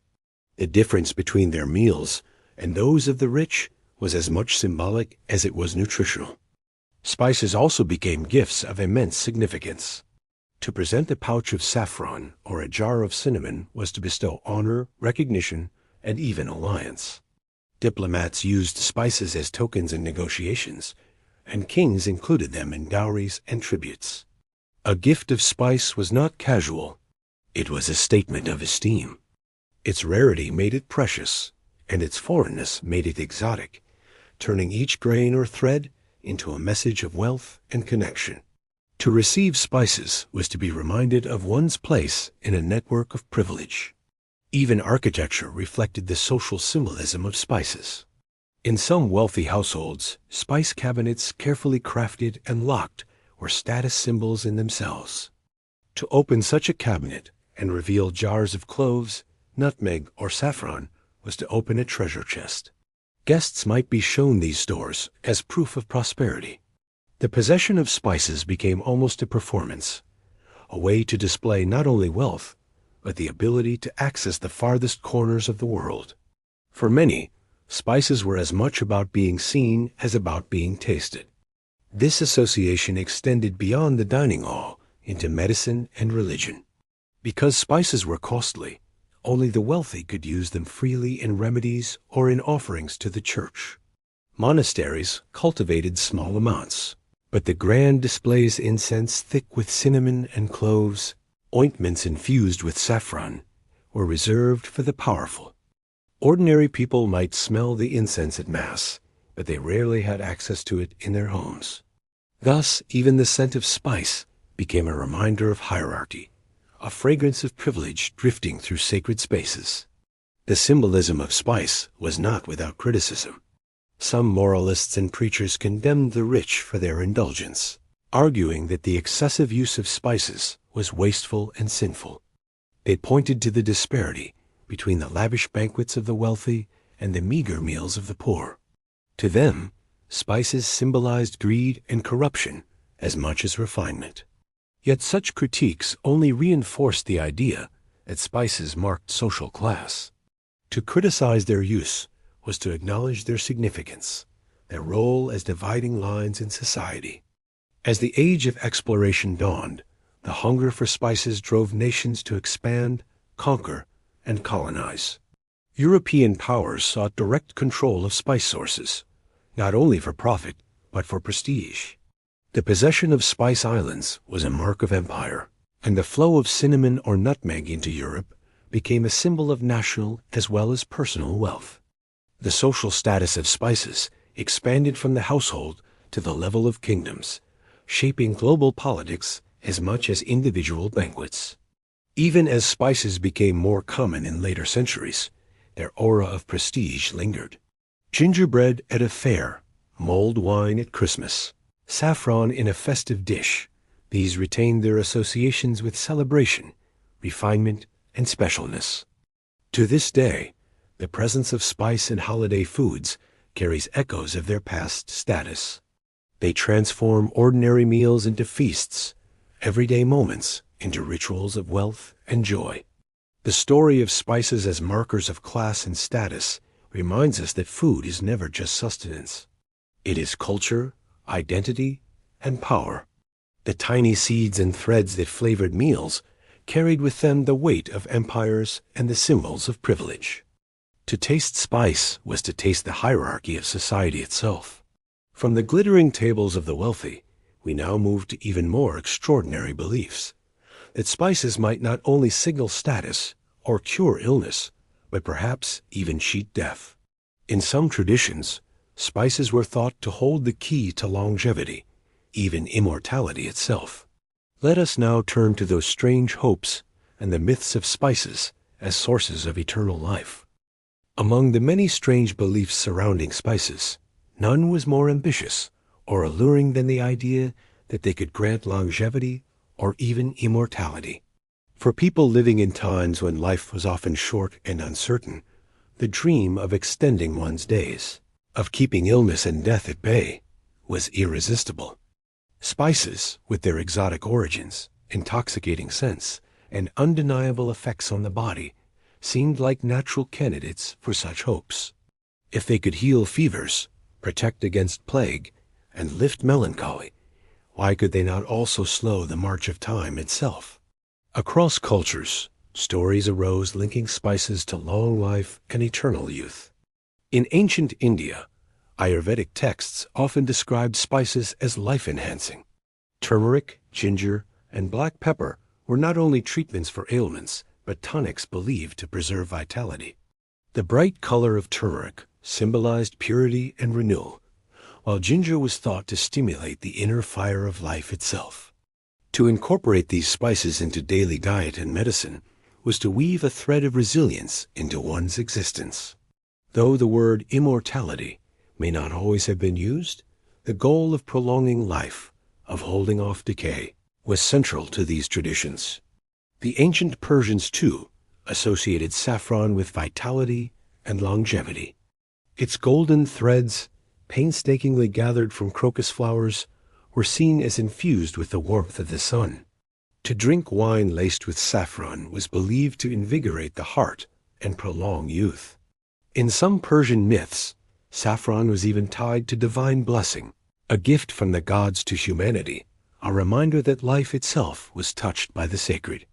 The idea that saffron could refresh not only the body, but also the soul, made it a symbol of continuity and resilience.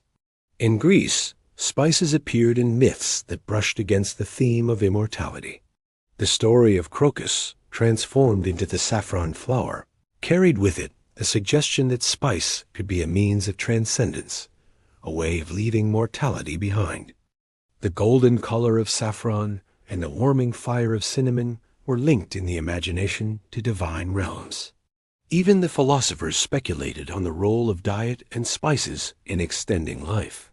If food shaped the humors and the humors shaped health, then surely spices, as the most potent of foods, held keys to longevity. Medieval Europe absorbed and expanded these ideas. Physicians recommended nutmeg and cloves, not only for specific ailments, but as general tonics to strengthen the body against the slow erosion of age. The warmth of spices was thought to counteract the coldness that came with growing old.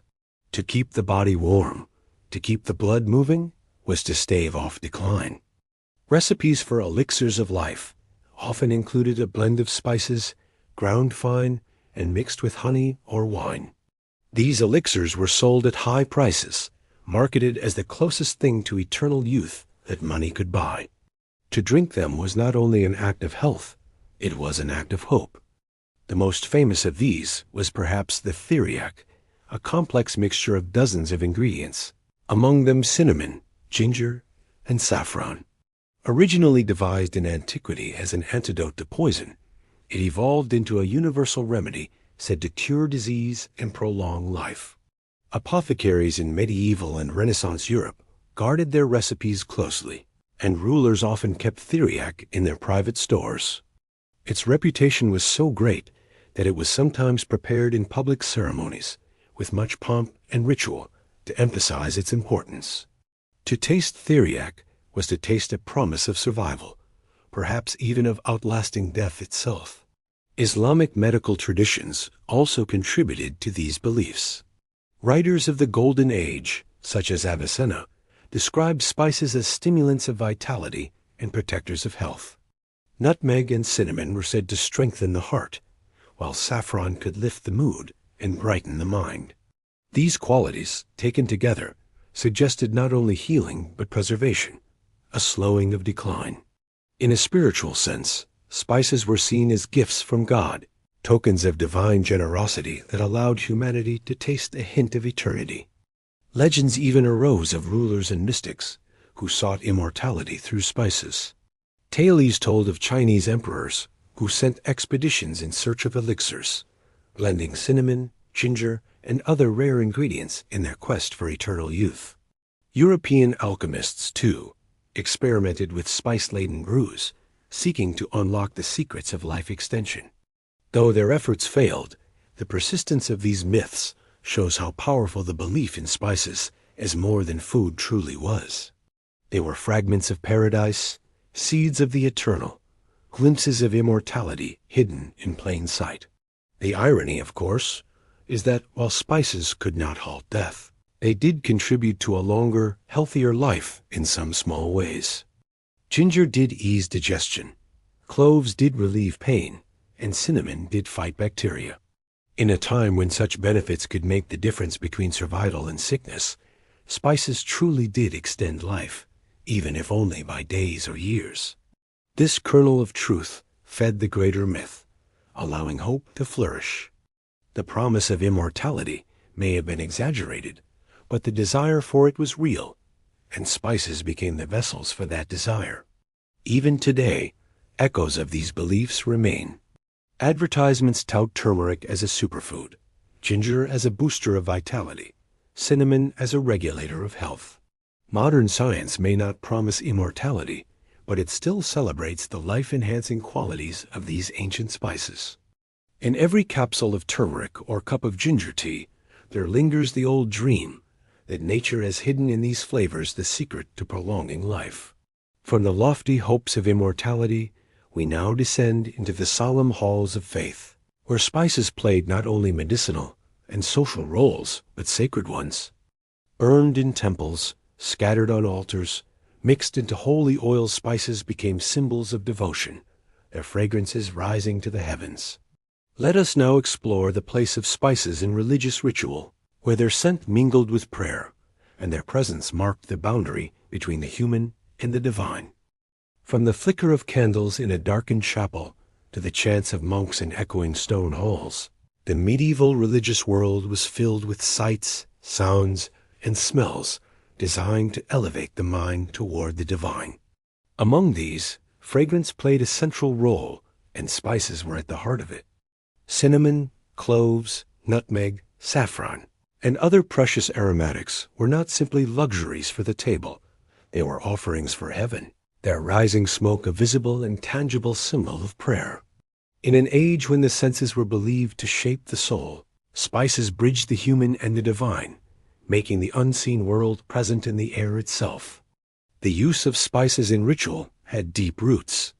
The Hebrew Bible describes how God commanded Moses to prepare a sacred anointing oil made from cinnamon, cassia, and other aromatics. This oil was used to consecrate priests and holy objects, setting them apart for divine service. To medieval Christians, these passages gave scriptural authority to the use of spices in worship. If spices were part of the temple rituals of Israel, then they were surely pleasing to God, and their presence in churches was both fitting and necessary. In this way, biblical precedent joined with tradition to make spices central to sacred life. Incense, often made with frankincense, myrrh, and blended spices, was perhaps the most powerful form of this symbolism. During Mass, censers filled with burning spice smoke swung through the aisles, enveloping the congregation in fragrance. The smoke rising toward the ceiling was understood as a visible representation of prayers ascending to heaven. The sweetness of the aroma reflected the purity of those prayers, while the act of fumigation was thought to cleanse the space of evil influences. To stand in a church filled with the smoke of spices was to stand in a sanctified space, a place where heaven touched earth. Monasteries became centers of spice use in religious life. Monks carefully cultivated small gardens of medicinal herbs and spices, using them both for healing and for ritual. In the great cathedrals, spices were sometimes used to perfume holy water or to anoint relics, their fragrance reinforcing the sense of sacredness. Pilgrims who traveled to these sites often carried away small sachets of spiced incense as tokens, believing they carried the blessing of the holy place. To smell those sachets later at home was to be transported back to the sacred moment, the spice acting as a bridge across time and space. The symbolic meaning of spices in religious ritual was rich and layered. Cinnamon's sweetness was associated with incorruptibility and eternal life. Cloves, with their nail-like shape, reminded the faithful of the crucifixion. Saffron's golden color was linked to divine light, while nutmeg's rarity made it a fitting gift to honor saints or adorn altars. Each spice carried not only fragrance but meaning, embedding theology in the senses. To participate in a ritual filled with spice was to be enveloped not only in smell but in symbol. Spices were also used in funerary rites, echoing ancient traditions. The dead were sometimes buried with spices, their bodies perfumed to slow decay and to symbolize the hope of resurrection. This practice reached back to Egypt, where cinnamon and myrrh were used in embalming. But in the medieval Christian context, it took on new significance. To cover the scent of death with the fragrance of spice was to declare faith in a life beyond the grave. The sweet aroma was a promise that corruption would not have the final word, that the soul was destined for something more enduring. During festivals and holy days, the use of spices was especially lavish. Churches might be filled with spiced incense, processions perfumed with burning aromatics, and sacred feasts flavored with saffron or cinnamon. These moments of sensory richness reinforced the extraordinary nature of the events. The faithful did not only hear the words of Scripture or see the rituals, they smelled them, tasted them, and carried them in memory long afterward. In this way, spices deepened devotion, embedding faith in the very fabric of sensory experience. The cost of spices also played a role in their religious meaning. Because they were rare and expensive, their use in worship was seen as an offering of the best and most precious to God. Just as gold and jewels adorned the cathedrals, so too did spices adorn rituals. To burn cinnamon or saffron in a censer was to sacrifice wealth, turning earthly treasure into heavenly devotion. This act of extravagance was itself a form of prayer, a declaration that nothing was too valuable to be offered to the divine. Yet the sacred use of spices also sparked suspicion in some corners. Critics argued that lavish incense distracted from true devotion, or that the wealth spent on spices could better serve the poor. These tensions mirrored the broader ambivalence towards spices in society, objects of both reverence and suspicion, luxuries that inspired awe but also raised questions of excess. Still, the use of spices in religious life endured, sustained by centuries of tradition and the powerful symbolism they carried. To stand in a medieval church filled with spice-laden incense was to experience more than ritual. It was to encounter a world where the senses were doors to the divine, where fragrance itself was a theology. Spices made invisible things visible, tangible, and real. They were not only flavor or medicine, they were sacred. From these sacred halls, however, we return to the everyday world, where the very value and rarity of spices created another kind of belief: fear. If spices could heal, protect, and sanctify, might they not also harm when corrupted? As their trade grew, so too did anxieties about adulteration and poison. Our next chapter explores these fears and the dark suspicions that shadowed the spice trade. The very qualities that made spices precious, their rarity, their cost, their power, also made them vulnerable to suspicion. In an age when a single ounce of saffron could be worth more than its weight in gold, or when nutmeg was locked away in secure chests, it was inevitable that fear would arise about dishonesty and deceit. If merchants stood to gain immense profit, what was to stop them from adulterating their wares, stretching precious spice with worthless substitutes? And if spices were powerful medicines and protectors, what if they were deliberately corrupted, not simply to cheat, but to poison? The line between healing and harm, luxury and danger, was as thin as the aroma rising from a clove burned in a lamp. Evidence of this fear stretches back to antiquity. Roman writers complained of merchants mixing dust, bark, or pebbles into shipments of pepper to increase their weight. Pliny the Elder, always suspicious of extravagance, noted that the immense demand for spices encouraged fraud. In a world where buyers had little knowledge of how or where spices were grown, they were at the mercy of traders. A sack of cinnamon might be pure, or it might contain scraps of lesser bark dyed to resemble the real thing. To purchase spices was to purchase both hope and uncertainty. In medieval Europe, the fear of adulteration grew alongside the rising price of spices. Saffron was particularly notorious. Because it was sold as delicate threads, unscrupulous dealers sometimes dyed other plant fibers to imitate it. The potential profits were enormous, but so were the risks. Authorities in some cities passed strict laws against saffron fraud, with punishments ranging from heavy fines to execution. The so-called Saffron War of the 14th century, sparked by the theft of a shipment, showed just how serious these matters could become. For many, saffron was not just a luxury, but a medicine against plague and melancholy.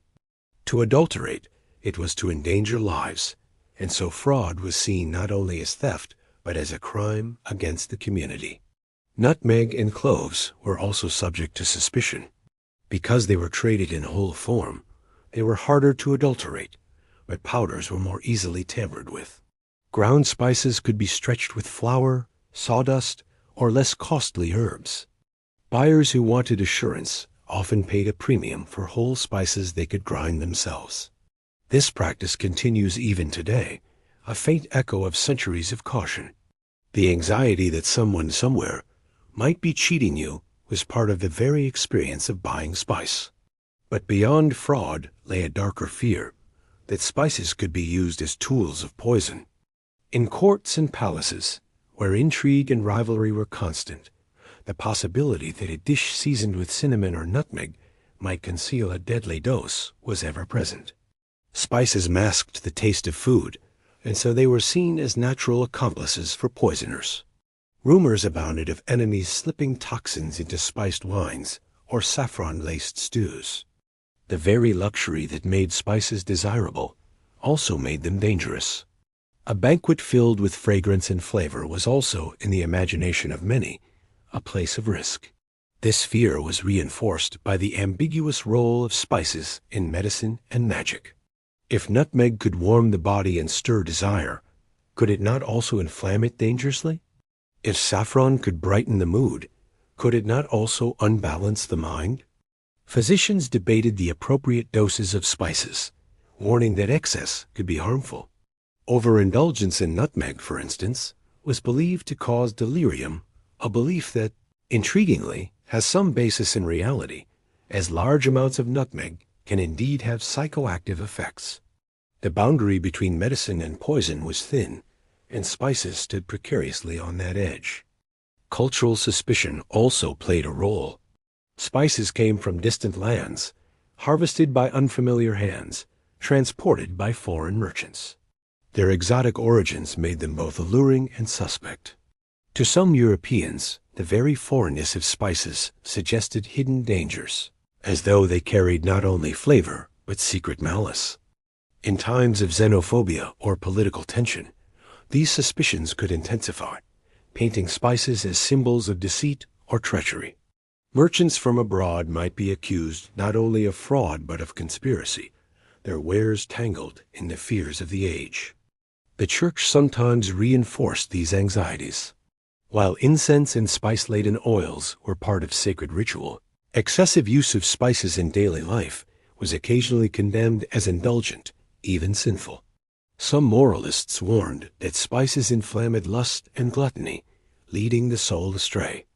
Others pointed to their high cost as evidence of misplaced priorities, accusing the wealthy of endangering their souls by craving luxuries. In this climate, the idea that spices could poison not only the body, but also the spirit took root. To indulge recklessly was to court danger, both physical and moral. Despite these fears, spices remained indispensable. Their benefits, whether real or imagined, outweighed the risks.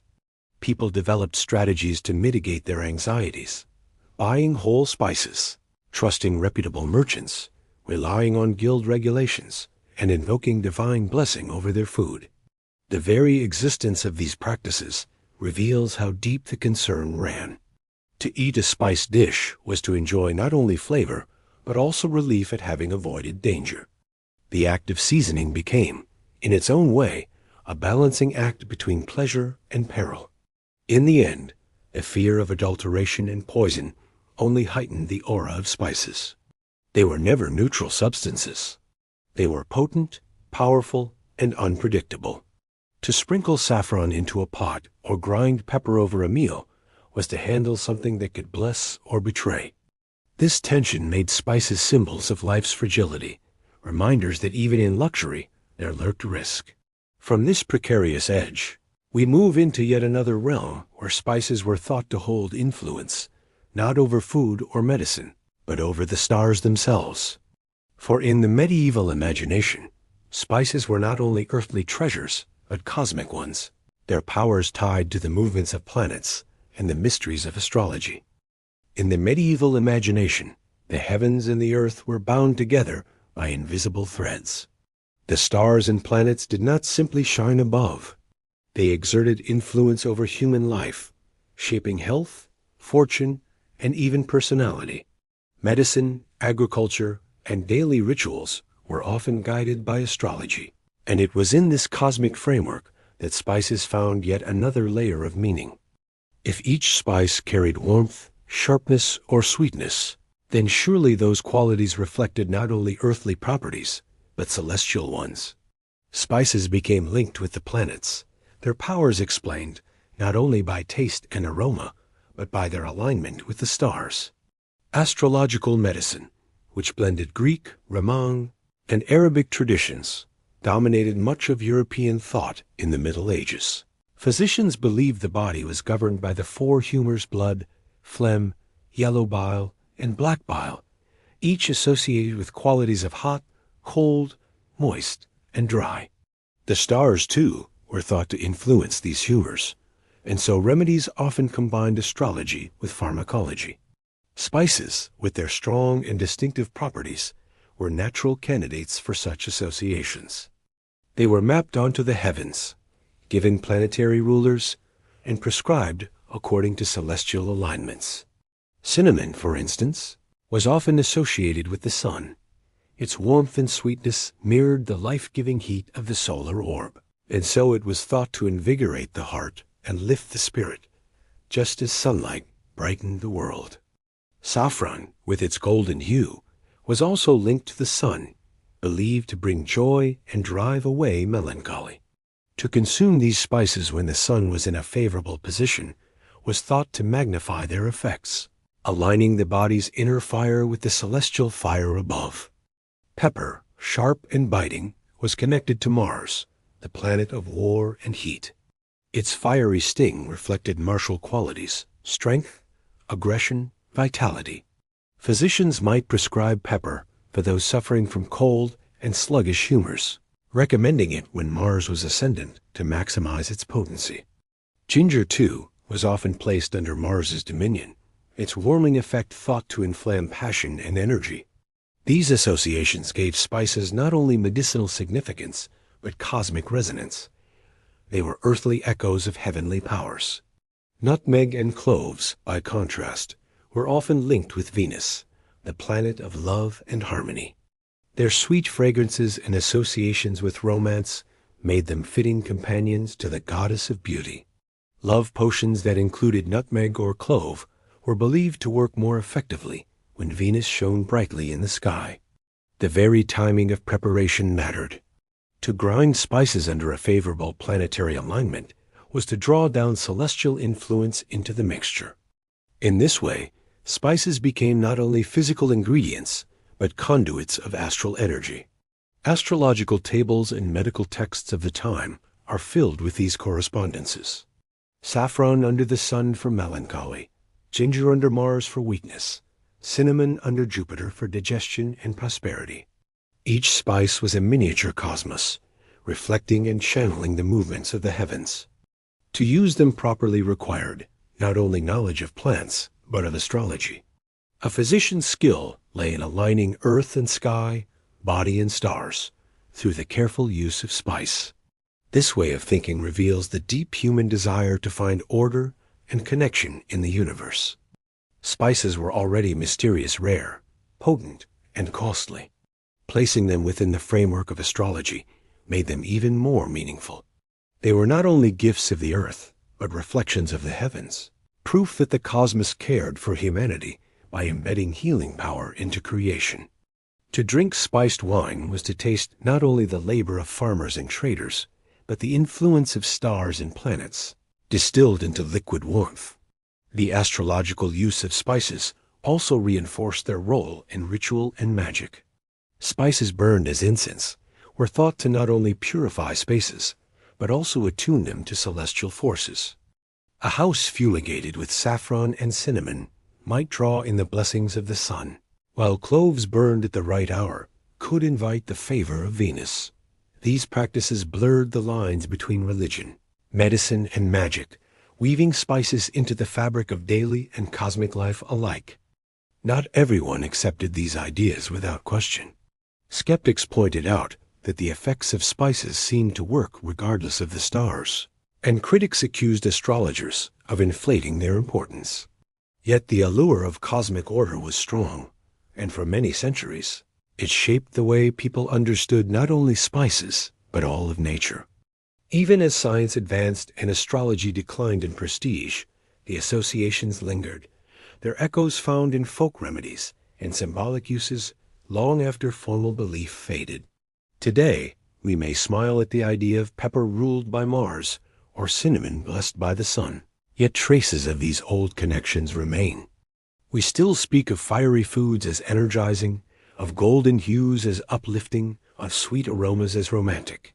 Our metaphors, shaped by centuries of thought, carry within them faint memories of a time when every spice was a star in miniature, glowing with celestial power. From the lofty skies of astrology, our journey now returns to the intimate realm of human relationships. For spices were not only linked to planets and gods, they were also woven into the mysteries of the heart. In the next chapter, we turn to the role of spices in love magic, where cinnamon, nutmeg, and ginger became tokens of romance, desire, and enchantment. Few areas of life have inspired more longing, fear, and hope than love. Across centuries and cultures, people turned to charms, rituals, and secret ingredients in their attempts to win affection, secure fidelity, or inflame passion. Among the tools of love magic, spices held a special place. Their warmth, fragrance, and rarity made them natural symbols of desire.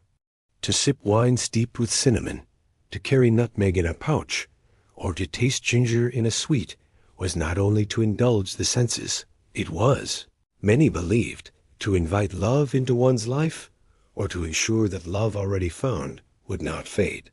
The association of spices with romance began early. In ancient texts from India and the Middle East, ginger and cinnamon are described as stimulants of the heart, both physically and emotionally. Their warming qualities were linked to passion, their aromas to attraction. Spices, in this view, did not merely flavor food. They flavored the very experience of desire. To share a spiced drink was to share intimacy, to kindle a flame that might otherwise remain cold. Even in sacred writings, such as the Song of Songs in the Bible, the imagery of spices appears in descriptions of love, hinting at their deep symbolic role. In medieval Europe, this symbolism grew into practice. Love charms often included cloves or nutmeg, stitched into sachets and worn close to the body. These were believed to attract affection, to make the wearer irresistible. Cinnamon was sometimes sprinkled in letters or blended into ink for secret messages of romance. The aroma itself was thought to carry influence, surrounding the beloved with invisible allure. To present a lover with gingerbread was to offer not only sweetness, but a subtle promise of warmth and passion, a gesture layered with meaning. Courtly traditions also wove spices into the rituals of love. At banquets in noble halls, spiced wines and desserts were served as part of romantic entertainments. Poets compared the sweetness of love to cinnamon, the fire of passion to ginger, the lingering fragrance of devotion to cloves. These metaphors were not idle. They reflected real beliefs that spices could shape the emotions. A couple who shared a spiced drink might believe their bond strengthened, their feelings deepened by the hidden power of the ingredients. In folk practices, spices appeared in more direct forms of love magic. A woman might slip a pinch of nutmeg into her suitor's drink, hoping to secure his affection. A man might carry a clove close to his heart to ensure fidelity from his beloved. Recipes for love potions often combine several spices with honey, wine, or milk, the mixture intended to inflame desire or ensure loyalty. Though skeptics doubted their efficacy, the persistence of these practices shows how deeply people wanted to believe. In a world where emotions could be uncertain and relationships precarious, the idea that love could be secured with a pinch of spice was powerfully reassuring. Not all associations were gentle. Some believed spices could be used to bind or control lovers, their power as much coercive as affectionate. Spells might call for cinnamon or saffron to be burned, while reciting words meant to compel devotion. The intensity of spice, its ability to overwhelm the senses, made it a fitting symbol for love's more consuming aspects. In this way, spices became linked not only with attraction, but with the mysteries and dangers of desire itself. The economic value of spices also played into their role in romance. To give a lover a gift of saffron or cinnamon was to offer something precious, a token of both affection and wealth. Just as jewels or silks could signify devotion, so too could spices. Their rarity and cost elevated them above ordinary gifts, making them gestures of serious intent. To serve a lover a dish flavored with rare spice was to say, in effect, that no expense was too great for love. These beliefs were not confined to Europe. In the Middle East, nutmeg and cinnamon were blended into perfumes used in courtship, their fragrances believed to stir longing. In India, ginger and cardamom were used in betrothal rituals, symbolizing warmth and sweetness in marriage. In China, cloves were chewed not only for breath freshening, but also as tokens of intimacy, their sharpness a reminder of love's power. Across cultures, the universality of spice and love magic reveals a shared human conviction that the senses are gates to the heart, and that what delights the body might also sway the soul. Even as formal beliefs in magic waned, traces of these associations lingered. Gingerbread hearts sold at fairs, saffron cakes baked for weddings, cinnamon sprinkled in festive drinks, all carry echoes of their older roles as tokens of love and passion. The comforting warmth of spice remains bound to celebration and intimacy, a reminder of its deep connection to human emotion. What these practices show us is that love, like health or protection, was seen as something that could be influenced, shaped, and even controlled by the right substances. Spices were the tools of this hope, small but powerful, capable of turning longing into fulfillment, or so people believed. In their sweetness and fire, their fragrance and rarity, they seemed perfectly suited to symbolize the mysteries of the heart. From the tender realm of romance, We turn now to a more sober story, the decline of these myths. As the age of exploration expanded knowledge of the world, the enchantment of spices began to fade. No longer shrouded in mystery or guarded by monsters, they became commodities of trade rather than treasures of myth. Yet in that transition lies its own story, the tale of how wonder gave way to commerce, and how the strange beliefs about spices slowly yielded to the truths of exploration. For centuries, spices had lived in the borderland between fact and fantasy. They were treasures shrouded in mystery, guarded by tales of serpents, birds, and spirits, wrapped in beliefs about healing, protection, love, and even immortality. But with the dawn of the age of exploration in the 15th and 16th centuries, that world began to change. As European ships sailed farther, mapped coastlines more accurately, and established colonies in distant lands, the veil of wonder that had cloaked spices slowly lifted. The myths faded, replaced by the realities of trade, conquest, and industry. Yet in their fading, they left behind a legacy of centuries of belief, a reminder of how powerfully humans shape meaning from the unknown. The Portuguese were among the first to pierce the mysteries. When Vasco da Gama reached India in 1498, he found pepper not guarded by serpents or cloaked in divine magic, but growing on ordinary vines tended by farmers. The reality was still extraordinary fields alive with the plants that had once seemed mythical, but it was no longer the realm of monsters or spirits. The great myth of pepper's fiery origins dissolved into the tangible sight of cultivation and harvest. What had once been legend became agriculture. Soon after, the Portuguese reached the fabled Spice Islands, the Maluku archipelago, where nutmeg and cloves grew. Again, the reality astonished, but did not match the myths. There were no spirits or monsters, only islanders carefully tending their trees, harvesting buds and seeds, and trading them with foreign merchants. The mystery of cloves and nutmeg shifted from fantastical danger to geopolitical competition. Control of these islands meant control of fortunes, and the stories once told about serpents and spirits were replaced by the harsher realities of cannons, forts, and colonial rule. The Dutch and English soon joined the scramble, transforming the spice trade into an arena of imperial rivalry. The Dutch East India Company, in particular, sought to monopolize nutmeg and cloves with ruthless efficiency. They destroyed trees outside their control, enforced trade monopolies, and waged wars to secure dominance.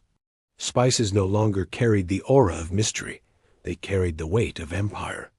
Their value was measured in profit margins and political treaties, not in myths of immortality or charms against evil spirits. With this shift, the cultural imagination of spices began to change. They remained luxurious, but their aura of enchantment dimmed. Physicians still prescribed them, but as medical science advanced, the idea of spices as universal cures gave way to more precise remedies. Theories of humors and celestial correspondences lost ground in anatomical study and chemical analysis. Astrology faded from medicine, and with it, the belief that cinnamon or saffron was aligned with the sun or that pepper was ruled by Mars. Spices retained their warmth and fragrance, but they no longer carried the weight of the cosmos. Even in love and protection, the myths waned.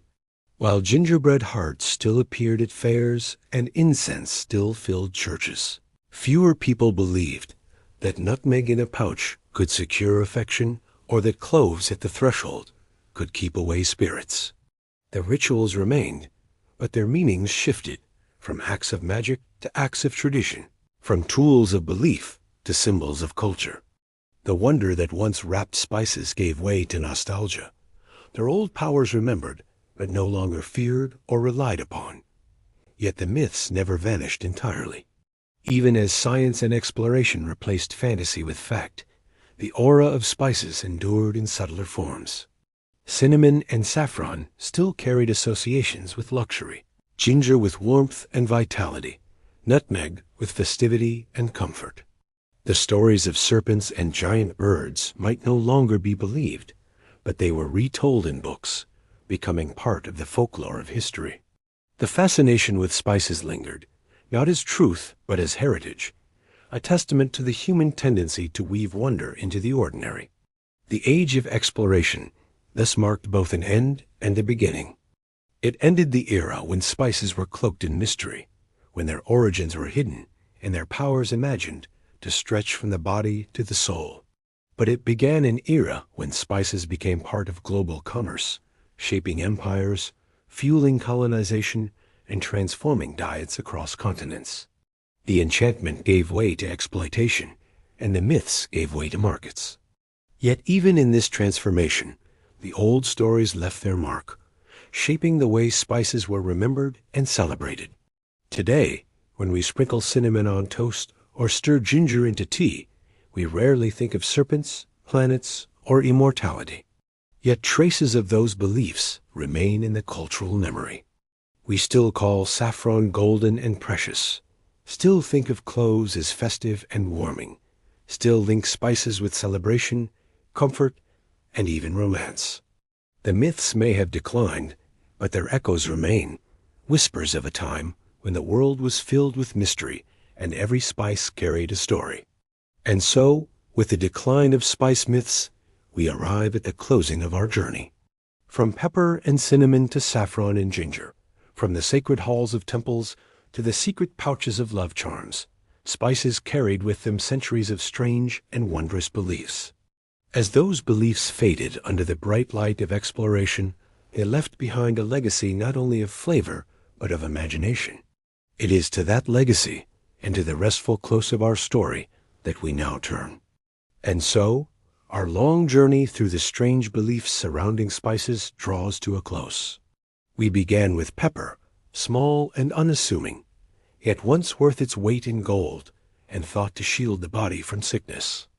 We traveled through cinnamon's sacred sweetness, nutmeg's desperate role in warding off plague, cloves' sharp purity, saffron's golden promises of joy, and ginger's fiery spark of passion. Along the way, we explored myths of serpents and giant birds guarding spice forests, suspicions of witchcraft and poison, rituals that filled churches with fragrant smoke, and even dreams that these tiny treasures might grant immortality itself. What unites all these stories is the way humanity has always sought meaning in the ordinary. A grain of pepper, a thread of saffron, a stick of cinnamon each became more than itself. They were mirrors of hope and fear, symbols of health and love, tokens of wealth and faith.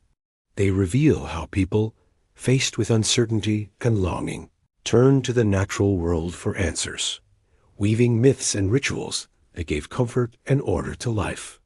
Today, spices have become commonplace. They sit quietly in our cupboards, ready to season meals without fanfare. But if we listen closely, their histories still whisper. Every sprinkle of cinnamon carries the memory of sacred temples and love charms. Every taste of ginger echoes the belief in its power to stir passion. Every pinch of saffron recalls centuries of reverence, both sacred and royal. The myths may have faded, but the echoes remain, woven into our traditions, our festivals, and even our everyday comforts. Before you drift into sleep, I'd like to invite you to stay connected with this journey. If you haven't already, please subscribe to the channel, History for Sleep. By doing so, you'll always have another story ready to carry you into the night. And in the comments, let us know what you'd like to hear next, or even just when you listen. Do you close your eyes at the very beginning? Or do you drift away somewhere in the middle? Your thoughts help shape the stories we share. So now, as your breathing slows and the last traces of our tale settle in your mind, may the strange history of spices guide you into peaceful dreams. Close your eyes, let the echoes of cinnamon and saffron fade into stillness, and rest well. Tomorrow, the world will be waiting, but tonight, you can let the stories keep you safe and sound in sleep.